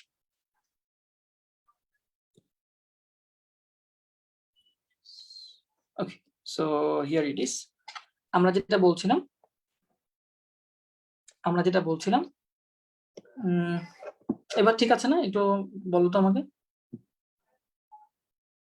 হ্যাঁ ঠিক আছে, হপফুলি। তাহলে এই স্প্রিং এর গতিটার ক্ষেত্রে আমি একইভাবে এক্সপ্লেন করতে পারি। 4.5 সেকেন্ড সময়ে 4.5 সেকেন্ড সময়ে তার সরণ কতটুকু। এখন সরণটা ওই যে বললাম সাম্যাবস্থান থেকে চিন্তা করা হয়, এবং তোমরা নিজেরাই দেখলা যেটা আসলে এ আসে, অ্যান্সার এ আসে। এবং কেন 0.25 সেকেন্ড ইউজ করা হয়েছে বইতে সেটাও এক্সপ্লেন করলাম। 0.25 সেকেন্ড কেন বই ইউজ করা হয়েছে সেটা ইউজ করলাম, মানে বললাম আর কি, যে এটা যদি এখান থেকে যদি যাত্রা শুরু হয় তাহলে এই পর্যন্ত হচ্ছে কি 0.25 সেকেন্ড, আবার এখান থেকে এটা 0.25 সেকেন্ড, আবার ওখান থেকে এটা 0.25 সেকেন্ড, আবার এখান থেকে এটা 0.25 সেকেন্ড। এইভাবে 1 সেকেন্ডে টোটাল একটা ব্যাক করলো সে, আবার এখানে দ্বিতীয় সেকেন্ডে আবার ব্যাক করলো, তৃতীয় সেকেন্ডে আবার ব্যাক করলো, চতুর্থ সেকেন্ডে আবার ব্যাক করলো, 4.25 সেকেন্ডে সে এইখানে আবার সাম্যাবস্থায় চলে গেল। 4.25 সেকেন্ডে সে সাম্যাবস্থায় চলে গেল। তাহলে বাকি থাকে কত? 4.5 থেকে 4.25 এ যেহেতু সে সাম্যাবস্থানে চলে আসছে, বাকি থাকে কতটুকু সময়? 0.25 সেকেন্ড। এবং সেই 0.25 সেকেন্ড ইউজ করে সাম্যাবস্থার রেসপেক্টে এই সমীকরণে 0.25 ইউজ করে ওরা এ বা সরণটা বের করে আনছে। আই থিঙ্ক সরণটা ক্লিয়ার। ওকে,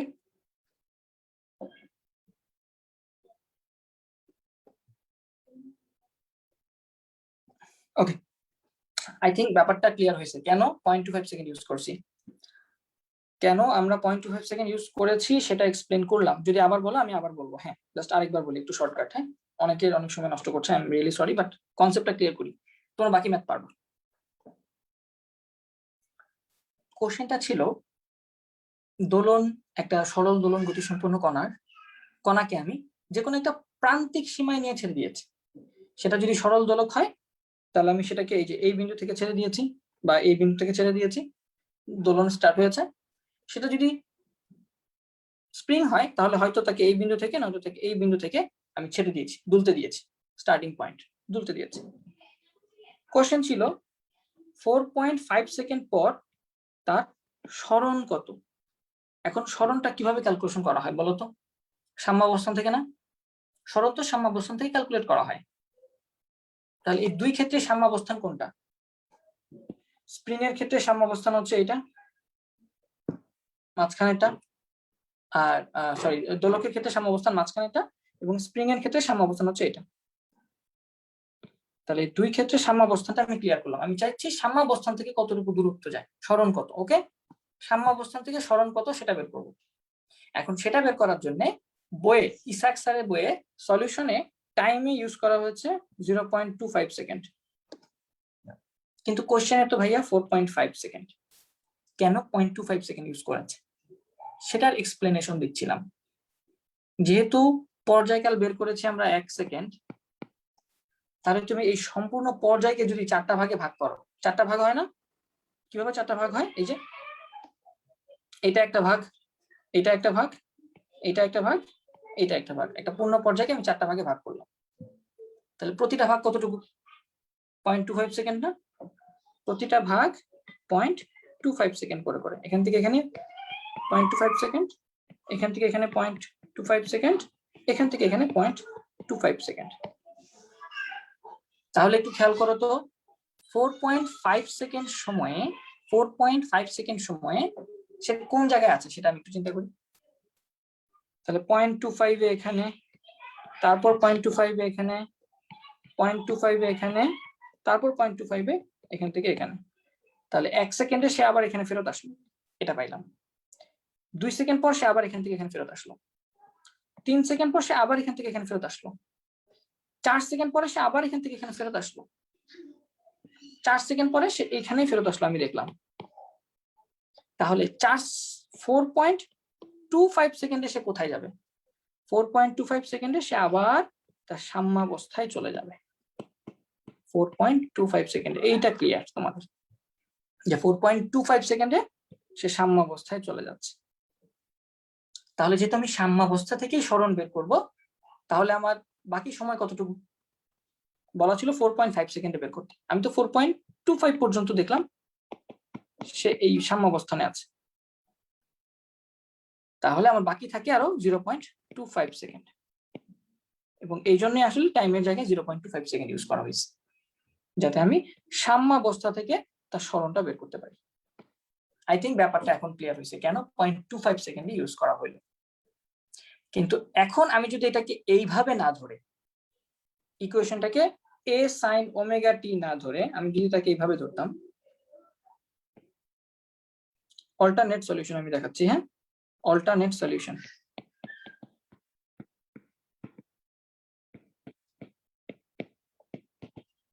অল্টারনেট সলিউশনটা কেমন হতে পারে, y ইকুয়াল টু আমরা চিরচেনা আমাদের যে formula a sin omega t plus delta, আমি এইভাবে ধরবো। কেন? কারণ তার আদি দশা ছিল, সে তো সাম্যাবস্থান থেকে যাত্রা করে নাই, সে তো কোনো সীমা থেকে প্রান্তিক বিন্দু থেকে যাত্রা শুরু করছে, এই জন্য আমি তার আদি দশা দিব। এইখানে তোমাদের প্যাচ, এটাই তোমরা বুঝো না, তার আদি দশা দিব, কারণ সে সাম্যাবস্থান থেকে যাত্রা শুরু করে নাই, সে শুরু করছে কোথা থেকে, হয়তো একদম নিচে থেকে, নয়তো একদম উপরে থেকে। আমি আদি দশা দিয়ে নিব, আমি আদি দশা দিয়ে নিব, এবং আদি দশা সম্পর্কিত যে ইকুয়েশনটা ওইটাই লিখবো, পুরাটা লিখবো, কারণ এখানে আদি দশা আছে, সে সাম্যাবস্থান থেকে যাত্রা করে নাই।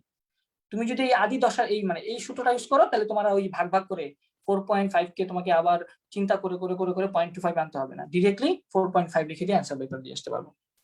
দেখো ডিরেক্টলি কিভাবে অ্যান্সার বের করি। তাহলে ক্যাপিটাল এর মান কত, ক্যাপিটাল এর মান আপাতত ক্যাপিটাল এই রাখি, পরে বসাবো। সাইন ওমেগা টি, ওমেগার জায়গায় বসাবো 2π/t, তাহলে 2π/ ক্যাপিটাল টি, বা ক্যাপিটাল টি এর মান এখানে 1 সেকেন্ড, 1 সেকেন্ড বসাই, স্মল টি এর মান 4.5 সেকেন্ড, এবং ডেল্টার মান আমাকে একটু বলো তো, ডেল্টার মান কত এখানে, কাইন্ডলি একটু কেউ বলো ডেল্টার মান কত, কাইন্ডলি একটু বলো কেউ ডেল্টার মান কত।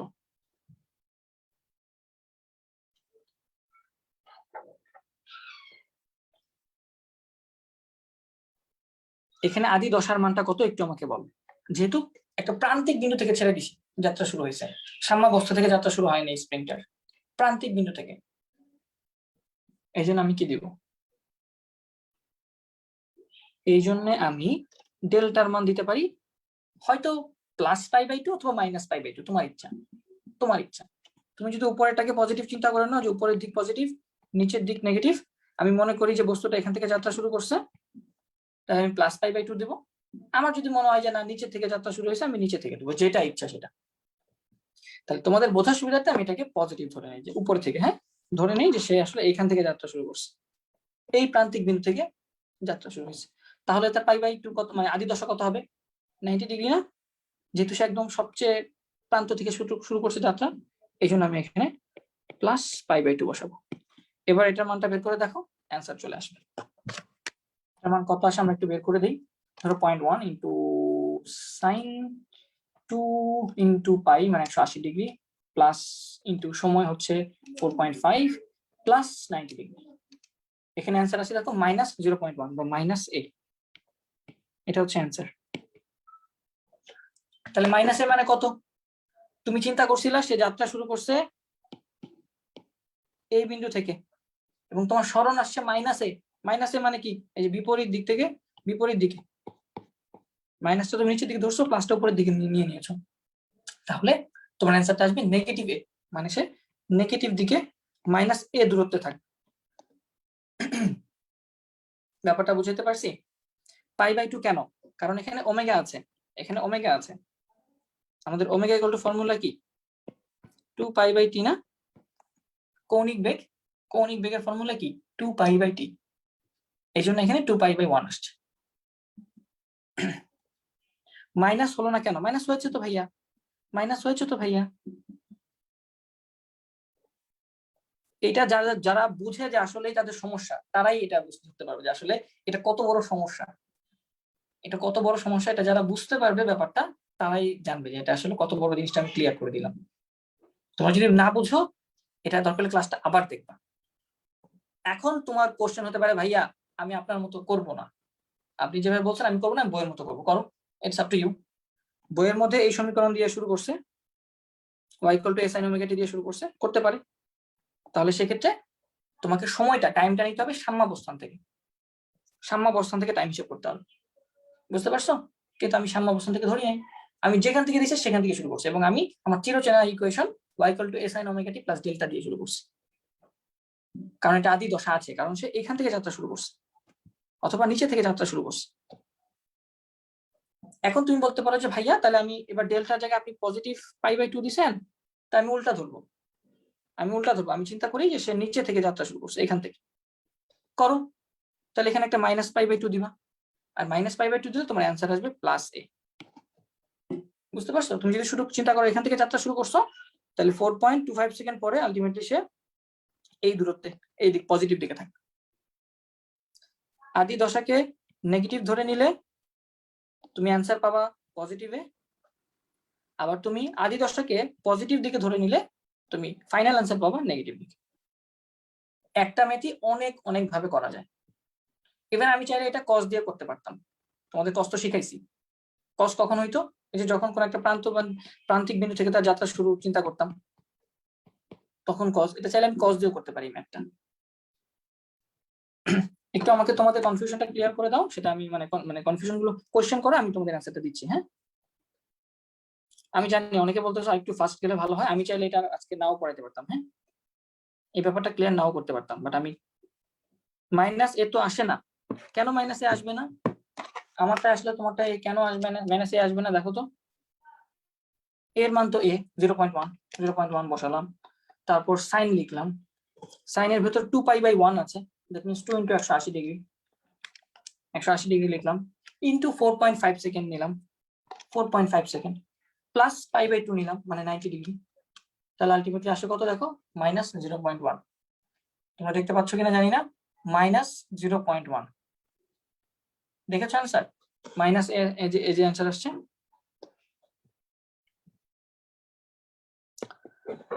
হ্যাঁ, আই থিঙ্ক ক্লিয়ার হয়ে গেছে। আমি আর পেঁচাতে চাই না, দরকার আমি আরেকবার তোমাদের এই ক্লাস শেষ হলে আমি দরকার আরেকবার তোমাদের এই জিনিসটা বোঝাবো, বাট আই থিঙ্ক বেসিক ব্যাপারটা ক্লিয়ার হয়েছে।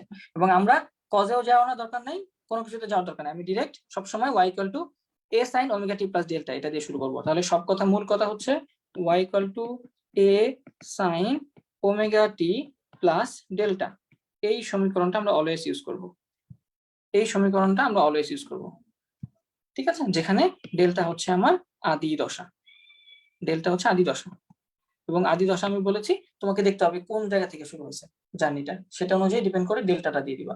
এবং এটা হচ্ছে একটা কোণ, এটা হচ্ছে একটা কোণ, ওকে? যাত্রা শুরু হয়েছে কোন জায়গা থেকে সেই কোণটা। ওয়েভের এক্সাম্পলটা যদি দিয়ে দিই, যখন ওয়েভটা শুরু হয় এখান থেকে যাত্রা এইভাবে শুরু হয়, তখন ডেল্টার মান কত? 0 ডিগ্রি। কেন? কারণ এই যে সাম্যাবস্থান থেকে শুরু হয়েছে তার যাত্রা, 0 থেকে শুরু হয়েছে। বাট এই ওয়েভটা যদি এইভাবে না হয়, এই ওয়েভটা যদি এইভাবে শুরু না হয়, আমি জাস্ট কপি করি, এইভাবে শুরু হইতো,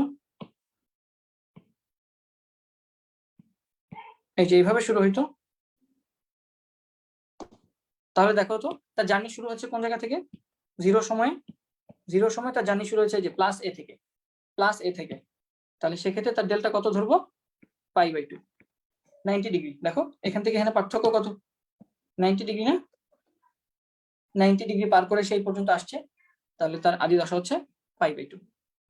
আবার এখন এটা না হয় যেটা হতে পারতো, আদি দশার ব্যাপারটা ক্লিয়ার করে দিই, তাহলে এটাকে আবার কপি করে নেই, ডুপ্লিকেট করে নেই, নিচে নিয়ে আসি এবং এটাকে সরাই দিই। এই যে ধরো এবার এখান থেকে যাত্রা শুরু হলো তার,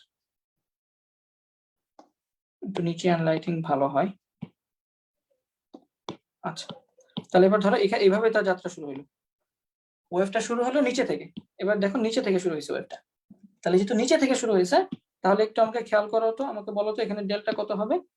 এখানে ডেল্টা হবে 270 ডিগ্রি অথবা -π/2, -π/2 অথবা 270 ডিগ্রি বা 3π/2। আই থিঙ্ক ডেল্টার মানটা ক্লিয়ার হয়ে গেছে তোমরা। হ্যাঁ, ডেল্টার মান কখন কোনটা নিবা, এটা হচ্ছে সাম্যাবস্থান, এটা হচ্ছে তার সাম্যাবস্থান। এই তিনটা ওয়েভ একই রকম দেখতে, বাট তিনটা ওয়েভ শুরু হয়েছে t = 0 সময়ে, t = 0 সময়ে তিনটা ওয়েভ শুরু হয়েছে তিনটা জায়গায়। প্রথমটা 0, পরেরটা হচ্ছে π/2 থেকে শুরু হয়েছে পজিটিভ, এবং দ্বিতীয়টা শুরু হয়েছে নেগেটিভ π/2 থেকে।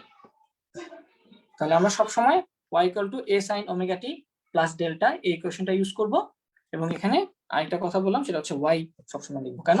কারণ আমরা y অক্ষে সরণটা বিবেচনা করি। আচ্ছা, অনেক কথা বলে ফেললাম, আমি সামনে যাই। সরল ছন্দিত স্পন্দন সম্পন্ন কোনো কণার যে সরণ বের করা যায় সেই সরণটা আমরা দেখালাম। সরল ছন্দিত স্পন্দন সম্পন্ন কোনো কণার যে সরণ দেখানো যায় সেই সরণটা আমরা দেখালাম, এবং এই সরণ থেকে আমরা চাইলে ভেলোসিটি বের করতে পারি, এবং ভেলোসিটির সাথে সাথে তার ত্বরণটা অ্যাক্সিলারেশনটা বের করা যায়। তাহলে আমরা যেটা বললাম y = a sin omega t, for simplicity আমি a sin omega t পর্যন্তই রাখলাম, ডেল্টাটা লিখলাম না, তোমরা লিখলেও লিখতে পারো। এখন এটাকে dy/dt যদি করি আমি, তাহলে কি পাবো? অবভিয়াসলি v পাবো। dy/dt যদি করি আমি v পাবো। এটা যেটা একটা সরণ, সরণকে সময় সাপেক্ষে ডিফারেন্সিয়েট করলে আমি বেগ পাই, এবং সেটা কত হবে তোমরা নিজেরাই বলতে পারবা, a omega cos omega t। এবং সেটাকে যদি আমি dv/dt আবার করি, তাহলে আমি ত্বরণ পাবো, এবং সেটা কেমন কেমন হবে? কসটা হয়ে যাবে minus a omega square sin omega t, যেখানে a sin omega t কে আমরা y দিয়ে রিপ্লেস করে দিতে পারি। তাহলে এটা আমাদের আসবে minus a y square sorry minus omega square y, এইভাবে। তাহলে আমরা সরণ থেকে বেগ, বেগ থেকে ত্বরণ, এই জিনিসপত্রগুলো নিয়ে আসলাম। তোমরা যদি না বুঝে থাকো আমাকে বলবো, আমি আবার বুঝাবো ইফ তোমাদের প্রয়োজন হয়। এখন আমি বললাম এখান থেকে y max বের করো, y থেকে তোমরা y maxটা আমাকে বের করে দেখাও। y max মানে কত? সরণের সর্বোচ্চ মান। y যদি সরণ হয় তাহলে সরণের সর্বোচ্চ মান কত হতে পারে? তোমরা নিজেরাই বলছো, হয়তো উপরের দিকে +1 নয়তো নিচের দিকে -1, আর তার সাথে যেহেতু a গুণ আছে, সরণ y ডিপেন্ডস অন সাইন, সাইনের সর্বোচ্চ মান +1, সর্বনিম্ন মান -1, তাহলে y এর সর্বোচ্চ মান +-1, সাইনের সর্বোচ্চ মান +-1, তাহলে এখানে আমি y এর সর্বোচ্চ মান কত পাবো? +-a। এবং y মিনিমাম যদি বের করতে বলি, সরণের সর্বনিম্ন মান কত? যখন সে সামনে বসতে থাকবে তখন তার সরণ 0, বা আমি বলতে পারি এখানে সাইন আছে, সাইনের সর্বনিম্ন মান কত? 0, মডুলাস ভ্যালু 0, তাহলে সরণ মিনিমাম হতে পারে 0। সরণের মিনিমাম ম্যাক্সিমাম ক্লিয়ার। এখন চলে আসি বেগের মিনিমাম ম্যাক্সিমাম। বেগের মিনিমাম ম্যাক্সিমাম, তাহলে v max কত হবে? v max আবারও এখানে কি আছে? cos আছে। v তখনই ম্যাক্সিমাম হবে যখন cos ম্যাক্সিমাম হবে, এবং cos এর ম্যাক্সিমাম মান +-1, তাহলে আমরা বলতে পারি v max এর মান কত হবে? +- a ওমেগা। আবার v মিনিমাম, বেগের সর্বনিম্ন মান কত হতে পারে? আগের মতো 0, cos এর সর্বনিম্ন মান 0। নেক্সট ত্বরণ, ত্বরণের সর্বোচ্চ মান সর্বনিম্ন মান বের করব, তাহলে a max কত হতে পারে? আমরা দেখতে পাচ্ছি এর মান ডিপেন্ডস অন y, এর মান ডিপেন্ডস অন y, অথবা এটা বলতে পারো এই যে সাইন, একই কথা। তাহলে a ম্যাক্সিমাম কখন হবে? যখন y ম্যাক্সিমাম হবে। এবং y এর ম্যাক্সিমাম মান কত? y এর ম্যাক্সিমাম মান কত? আমরা জানি y এর ম্যাক্সিমাম মান +-a, তাহলে সেক্ষেত্রে ওমেগা ম্যাক্স এর মান যেটা হতে পারে, আমরা যদি মাইনাসটা চিন্তা করে নেই তাহলে আলটিমেটলি +-ওমেগা স্কয়ার a, এটাই হবে। এবং ঠিক সেম ভাবে a মিনিমাম, ত্বরণের মিনিমাম মান কত হতে পারে? ত্বরণের মান যেহেতু y এর মানের উপর ডিপেন্ডেন্ট, তাহলে y যখন সর্বনিম্ন হবে তখন a ও সর্বনিম্ন হবে, এবং y এর সর্বনিম্ন মান 0, সরণ 0 হতে পারে, তাহলে আলটিমেটলি 0। তাই প্রতিটার ক্ষেত্রে মিনিমাম ম্যাক্সিমাম, আই থিংক ব্যাপারটা ক্লিয়ার করে ফেলছি। ওকে, এখন আমরা সামনে আরেকটু যাওয়ার চেষ্টা করি, সেটা হচ্ছে বেগ। এই বেগটাকে কিন্তু আমরা চাইলে a omega cos omega t না দিয়ে অন্যভাবে রিপ্রেজেন্ট করতে পারতাম। কিভাবে? তোমরা তো জানো, আই থিংক ব্যাপারগুলো জানো অলরেডি, তাও আসলে লিখে দিই যে v কে আমরা লিখতে পারতাম cos ওমেগা t, সেটাকে কি লেখা যায়? আমরা জানি কস থিটা সমান সমান কত, root over 1 minus sine square theta, এবং সাইন থিটা সমান সমান কত, আমরা y equal to a sine theta পড়ছি, তাহলে সাইন থিটা সমান সমান y square by a square. So এটা আসলে আলটিমেটলি 1 মাইনাস, আমরা বলতে পারি কত, y square by a square. So এটা রুট করে দিলে ultimately a square minus y square divided by a square, root এ কাটাকাটি চলে যাবে, তাহলে শুধু থাকবে হচ্ছে আমাদের a, আর এখানে a কাটাকাটি চলে যাবে, omega root over a square minus y square. তাহলে আমি এটাকে একবারে না লিখে একবার এখানে লিখে দিই, omega root over a square minus x square. এটা কেন এইভাবে লিখলাম, কারণ আলটিমেটলি সামনে যখন আমরা গতিশক্তি বের করবো হাফ এম ভি স্কোয়ার, তখন যাতে ডিরেক্টলি এই সূত্রটা ইউজ করতে পারি বেগের। আমি বেগের এখানে একটা ওই সূত্রটা ইউজ করলাম, পাশে লিখে দিই, আই থিঙ্ক আমাদের ক্লিয়ার হবে, omega root over a square minus x square. তাহলে a square minus x square, বেগকে দুইভাবেই চাইলে লেখা যায়। মিনিমাম ম্যাক্সিমাম মান যদি ক্লিয়ার হয়ে থাকে, এরপর আমরা একটু সামনে গ্রাফে যাই, গ্রাফটাতে যাই, গ্রাফটা এক্সপ্লেন করে আই থিঙ্ক আজকে আমরা দম নিতে পারবো। হ্যাঁ, সরণের গ্রাফ, সরণের গ্রাফ। তাহলে যেহেতু y ইকুয়াল টু ফর্মুলা কি, a sin ওমেগা টি, তাহলে এটা একটা সাইনোসয়েডাল গ্রাফ, তোমরা বলতেই পারতো, দেখেই বলতে পারতেছো। এবং সাইনোসয়েডাল গ্রাফ কোথা থেকে শুরু হয় আমরা জানি, মূল বিন্দু থেকে শুরু হয়। তাহলে this is our sinusoidal graph. এবং এখানে কার সাথে কার রেসপেক্টে আমরা নিয়েছি, টাইমের রেসপেক্টে আমরা এখানে বিস্তার নিয়েছি, সরণ নিয়েছি y।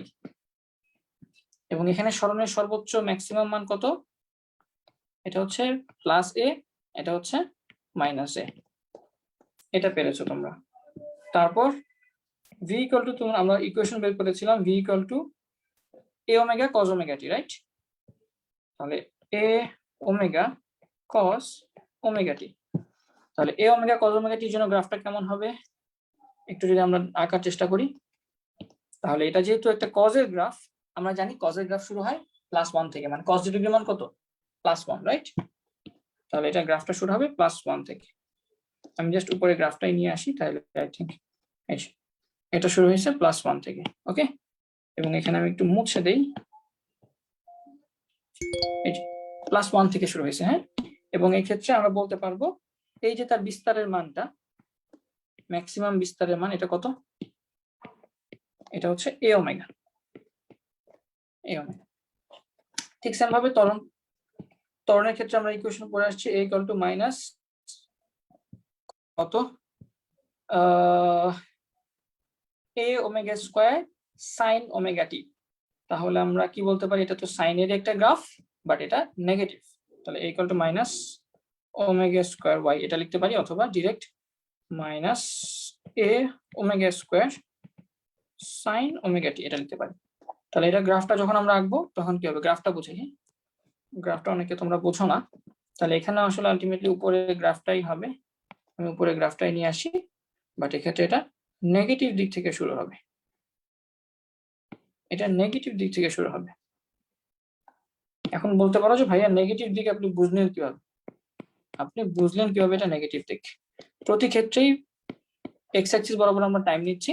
তাই কি হলো, সব লেখা মুছে গেল কেন? ওহো, আমরা তো ওই ওয়েভটাকে ধরে নিয়ে আসছিলাম এই জন্য আর কি।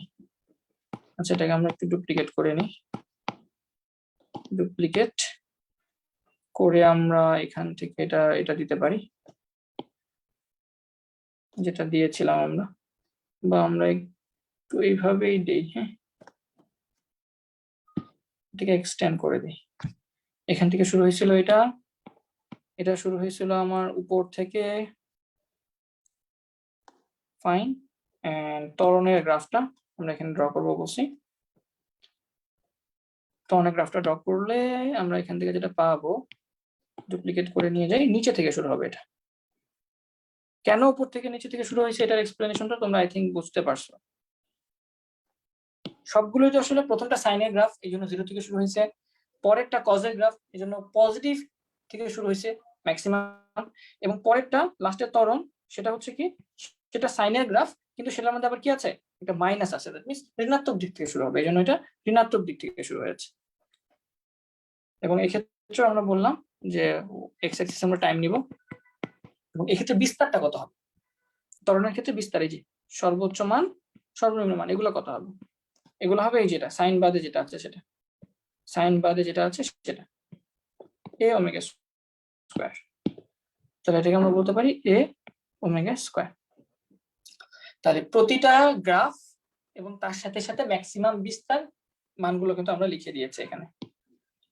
তাহলে y = a sin omega T, এটা একটা সাইনোসয়েডাল গ্রাফ, এই জন্য এখান থেকে শুরু হয়েছে মূল বিন্দু থেকে একদম, এবং এটার বিস্তারটা কিভাবে পাইছি, এই যে সাইনের আগে যেটা আছে সেটা এ আছে, এই জন্য এটার বিস্তার হচ্ছে v হচ্ছে একটা কজের গ্রাফ, এই জন্য এটা উপর থেকে শুরু হয়েছে, আমরা জানি cos 0 ডিগ্রি মান কত 1 +1 থেকে শুরু হয়, এই জন্য এটা ওখান থেকে শুরু হয়েছে, এবং এটার বিস্তার কত, এই যে সামনে যেটা আছে সেটা তার বিস্তার এ ওমেগা, এটা হচ্ছে তার বিস্তার। ঠিক সেম ভাবে এ হচ্ছে একটা সাইনোসয়েডাল গ্রাফ, এই জন্য মূল বিন্দু থেকে শুরু হবে, এবং তার আগে যেহেতু একটা মাইনাস আছে এই জন্য এটা নিচের থেকে শুরু হবে, এবং তার বিস্তার কত হবে, এই যে সামনে যেটা আছে সেটা এ ওমেগা স্কয়ার। আই থিংক এই ব্যাপারগুলো ক্লিয়ার হয়ে গেছে। হ্যাঁ ভাইয়া, কমেন্ট পড়তেছি ভাইয়া, তোমাদের জিনিসগুলো ক্লিয়ার করছি তো এই জন্য আসলে, হ্যাঁ জিনিসগুলো ক্লিয়ার করছি তো এই জন্য আসলে কমেন্টটা পড়া হচ্ছে না। আছে ফাইনালি আমি জাস্ট সরল ছন্দিত বলের বৈশিষ্ট্য দিয়ে আজকে শেষ করব। আই ডোন্ট নো যে আমি আসলে কেমন করেছি, বাট আমাদের তো আরো কিছু ক্লাস আছে, সো আমরা আসলে দেখি ক্লাসটা কেমন লাগে। সরল দোলন গতি, এটা দিয়ে শেষ করবো আজকে। আই এম সো সরি যে আমি আসলে তোমাদের বেশি টাইম নিয়ে নিয়েছি, but I had to clear your doubts, ঠিক আছে, about the periodic motion and their equation. তো সরল দোলন গতি কি? এমন একটা গতি যার f is proportional to minus of x, বা আমরা f টাকে যেহেতু m এ দিয়ে রিপ্রেজেন্ট করতে পারি m into a, এবং m টা হচ্ছে একটা কনস্ট্যান্ট, তাহলে আমরা এখান থেকে আসলে এটাও লিখতে পারি যে a is proportional to minus of x। তাহলে সরল দোলন গতি প্রথমত এটা হচ্ছে একটা পর্যাবৃত্ত গতি, দ্বিতীয়ত মেইন কথা হচ্ছে, মেইন কন্ডিশন হচ্ছে f সমানুপাতিক x হইতে হবে। এই জন্য তোমরা দেখবা তোমাদের যখন প্রমাণ করতে বলা হয় সরল দোলকের গতি একটা সরল দোলন গতি, বা স্প্রিং এর গতি একটি সরল দোলন গতি, অথবা একটা পৃথিবী আছে আমাদের কাছে, সেই পৃথিবীর মাঝখানে সুড়ঙ্গ তৈরি করে দেওয়া হলো, ছিদ্র করে দেওয়া হলো, এই পাশ থেকে আরেক পাশে ছিদ্র করে দেওয়া হলো, সেই ছিদ্রের মধ্যে আমি একটা বস্তু পাঠাইলাম, তাহলে সেই বস্তুটা যে অপর পারে পৌঁছাতে পারবে কিনা, পারেন না নরমালি, যার কারণে যেটা হয় যে এই বস্তুটা এখানে কি হয়, সরল দোলন গতিতে দুলতে থাকে, একবার এখানে একবার এখানে একবার এখানে একবার এখানে। এটা তো তোমরা হয়তো মহাকর্ষ বিকর্ষ পড়ে আসছো, বা আমি পড়াই দিব না, সমস্যা নাই। যে একটা বস্তুকে সুড়ঙ্গ দিয়ে মাঝখানে ছিদ্র করে দিয়ে ছেড়ে দিলে সে কি করে, এইভাবে গিয়ে এই প্রান্তে পৌঁছায় না, পৌঁছানোর আগে আবার ব্যাক করে, আবার ওই প্রান্তে পৌঁছায় না, আবার আগে ব্যাক করে, তো এইভাবে স্প্রিং এর মতো সে দুলতে থাকে। এই গতিটা হচ্ছে একটা সরল দোলন গতি, এবং এই তিন ক্ষেত্রে তোমরা খেয়াল করে দেখবা, এই তিনটা ক্ষেত্রেই সরল দোলক, স্প্রিং আর পৃথিবীর মাঝখানে ছিদ্র, এই তিনটা ক্ষেত্রেই তুমি আলটিমেটলি প্রমাণ করা হচ্ছে এই কথাটা a সমানুপাতিক -x। আলটিমেটলি গোল হচ্ছে তোমার এটা, যদি এটা প্রুফ করতে পারো তাহলেই বলে দিবা এটা হচ্ছে কি একটা সরল দোলন গতি। এবং সরল দোলন গতি থাকলে তার যেমন সরণ থাকবে, তার তেমন বেগ থাকবে, তার তেমন ত্বরণ থাকবে, এবং এরপরেও আরো কিছু বৈশিষ্ট্য যেটা থাকে সেটা হচ্ছে কি ওমেগা থাকে। ওমেগাকে আমরা বলেছি কৌণিক বেগ। Omega is equals to formula কি 2πf, f হচ্ছে ফ্রিকোয়েন্সি, অথবা 2π/t, অথবা ওমেগার আরেকটা মান আছে, সেটা তোমরা বলতে পারবা কিনা জানি না, তোমরা পড়ছো কিনা, যে ওমেগা স্কয়ার বা omega is equals two √k/m, right, √k/m, এটা তোমরা পড়েছো হয়তো, হ্যাঁ, omega is equals two √k/m, যতটুকু আমার মনে পড়ে। ওমেগা হচ্ছে কৌণিক বেগ, সরল দোলন গতি সম্পন্ন কোনো কণার কৌণিক বেগ, আর ওমেগার সাথে তো f বের করা যায়, f আমরা বলেছি 1/t, এবং তার আদি দশা চাইলে বের করা যায় ইকুয়েশন থেকে, না, যদি তোমাদের কাছে বিস্তার ইকুয়েশন থাকে সেখান থেকে আদি দশা বের করা যায়, ডেল্টাটা ড্যাশ। আর কি কি বের করা যেতে পারে, পর্যায়কাল বের করা যায়, কম্পাঙ্ক বের করা যায় বললাম, তারপর ওমেগা কৌণিক বেগ বললাম। হ্যাঁ, মোর অর লেস এই জিনিসপত্রগুলো বের করা যায় এবং এই জিনিসপত্রগুলোর ইকুয়েশন কিন্তু আজকে আমরা প্রুফ করলাম এবং সরল দোলকের বা পর্যাবৃত্ত গতির যে বেসিক ইকুয়েশন সেটা কিভাবে এক্সপ্লেন করতে হয় সেটাও তোমাদের এক্সপ্লেন করে দিলাম। Enough is enough. হ্যাঁ, জাস্ট আজাদ, enough is enough. Okay, enough is enough. হ্যাঁ, আমরা শেষ করতে পারি আই থিংক। সো তোমরা এই ক্লাসটা একটু আবার কষ্ট করে দেখবা। হ্যাঁ, আমি তোমাদের আসলে হাজার হাজার কমেন্ট, কত কমেন্ট পড়বো। হ্যাঁ, তোমাদের মোটামুটি মোরলেস সব কমেন্টই আমি দেখেছি। হ্যাঁ, আর হ্যাঁ, একজন বলতেছে এতদিনে ফিজিক্স ফিল করতে পারলাম ভাইয়া।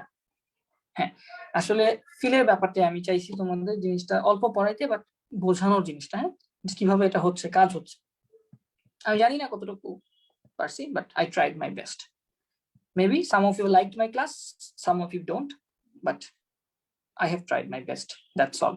So সবাই ভালো থাকবা। আমরা নেক্সট ক্লাস ইনশাআল্লাহ এটা আবার দেখবো, দরকার হলে তোমরা যদি বলো, দরকার হলে এটা নিয়ে আমি আরো 5টা ক্লাস করাতে পারবো। এই একই জিনিস নিয়ে আরো 5টা ক্লাস বলতে পারবো কিভাবে এগুলো কাজ করে। বাট আমি চাই না সময় নষ্ট করার জন্য। তোমাদের সময় অনেক মূল্যবান সময়। তো তোমরা ভালো থাকবা। আর কোনো কিছু না বুঝলে জানাবা। আমি এই পোস্টটাই হয়তো ওদেরকে দিয়ে এই আমার পিডিএফটা ইমিডিয়েটলি দিয়ে দিব এই পোস্টের মধ্যেই, এই ভিডিওর মধ্যেই। আর হচ্ছে নেক্সট একটা টাইপে হয়তো তোমাদের কাছে যাবে। তো সবাই ভালো থাকবা, আমার জন্য দোয়া করবা, ক্লাসটা কেমন লাগছে জানাবা। তোমরা অ্যাপ্রিশিয়েট করলে আমি ক্লাস নিতে পারবো, আদারওয়াইজ হয়তো অন্য কেউ ক্লাস নিবে। সো আচ্ছা, সবাই ভালো থাকবা, আমার জন্য দোয়া করবা। আসসালামু আলাইকুম। হ্যাঁ জুবাইর।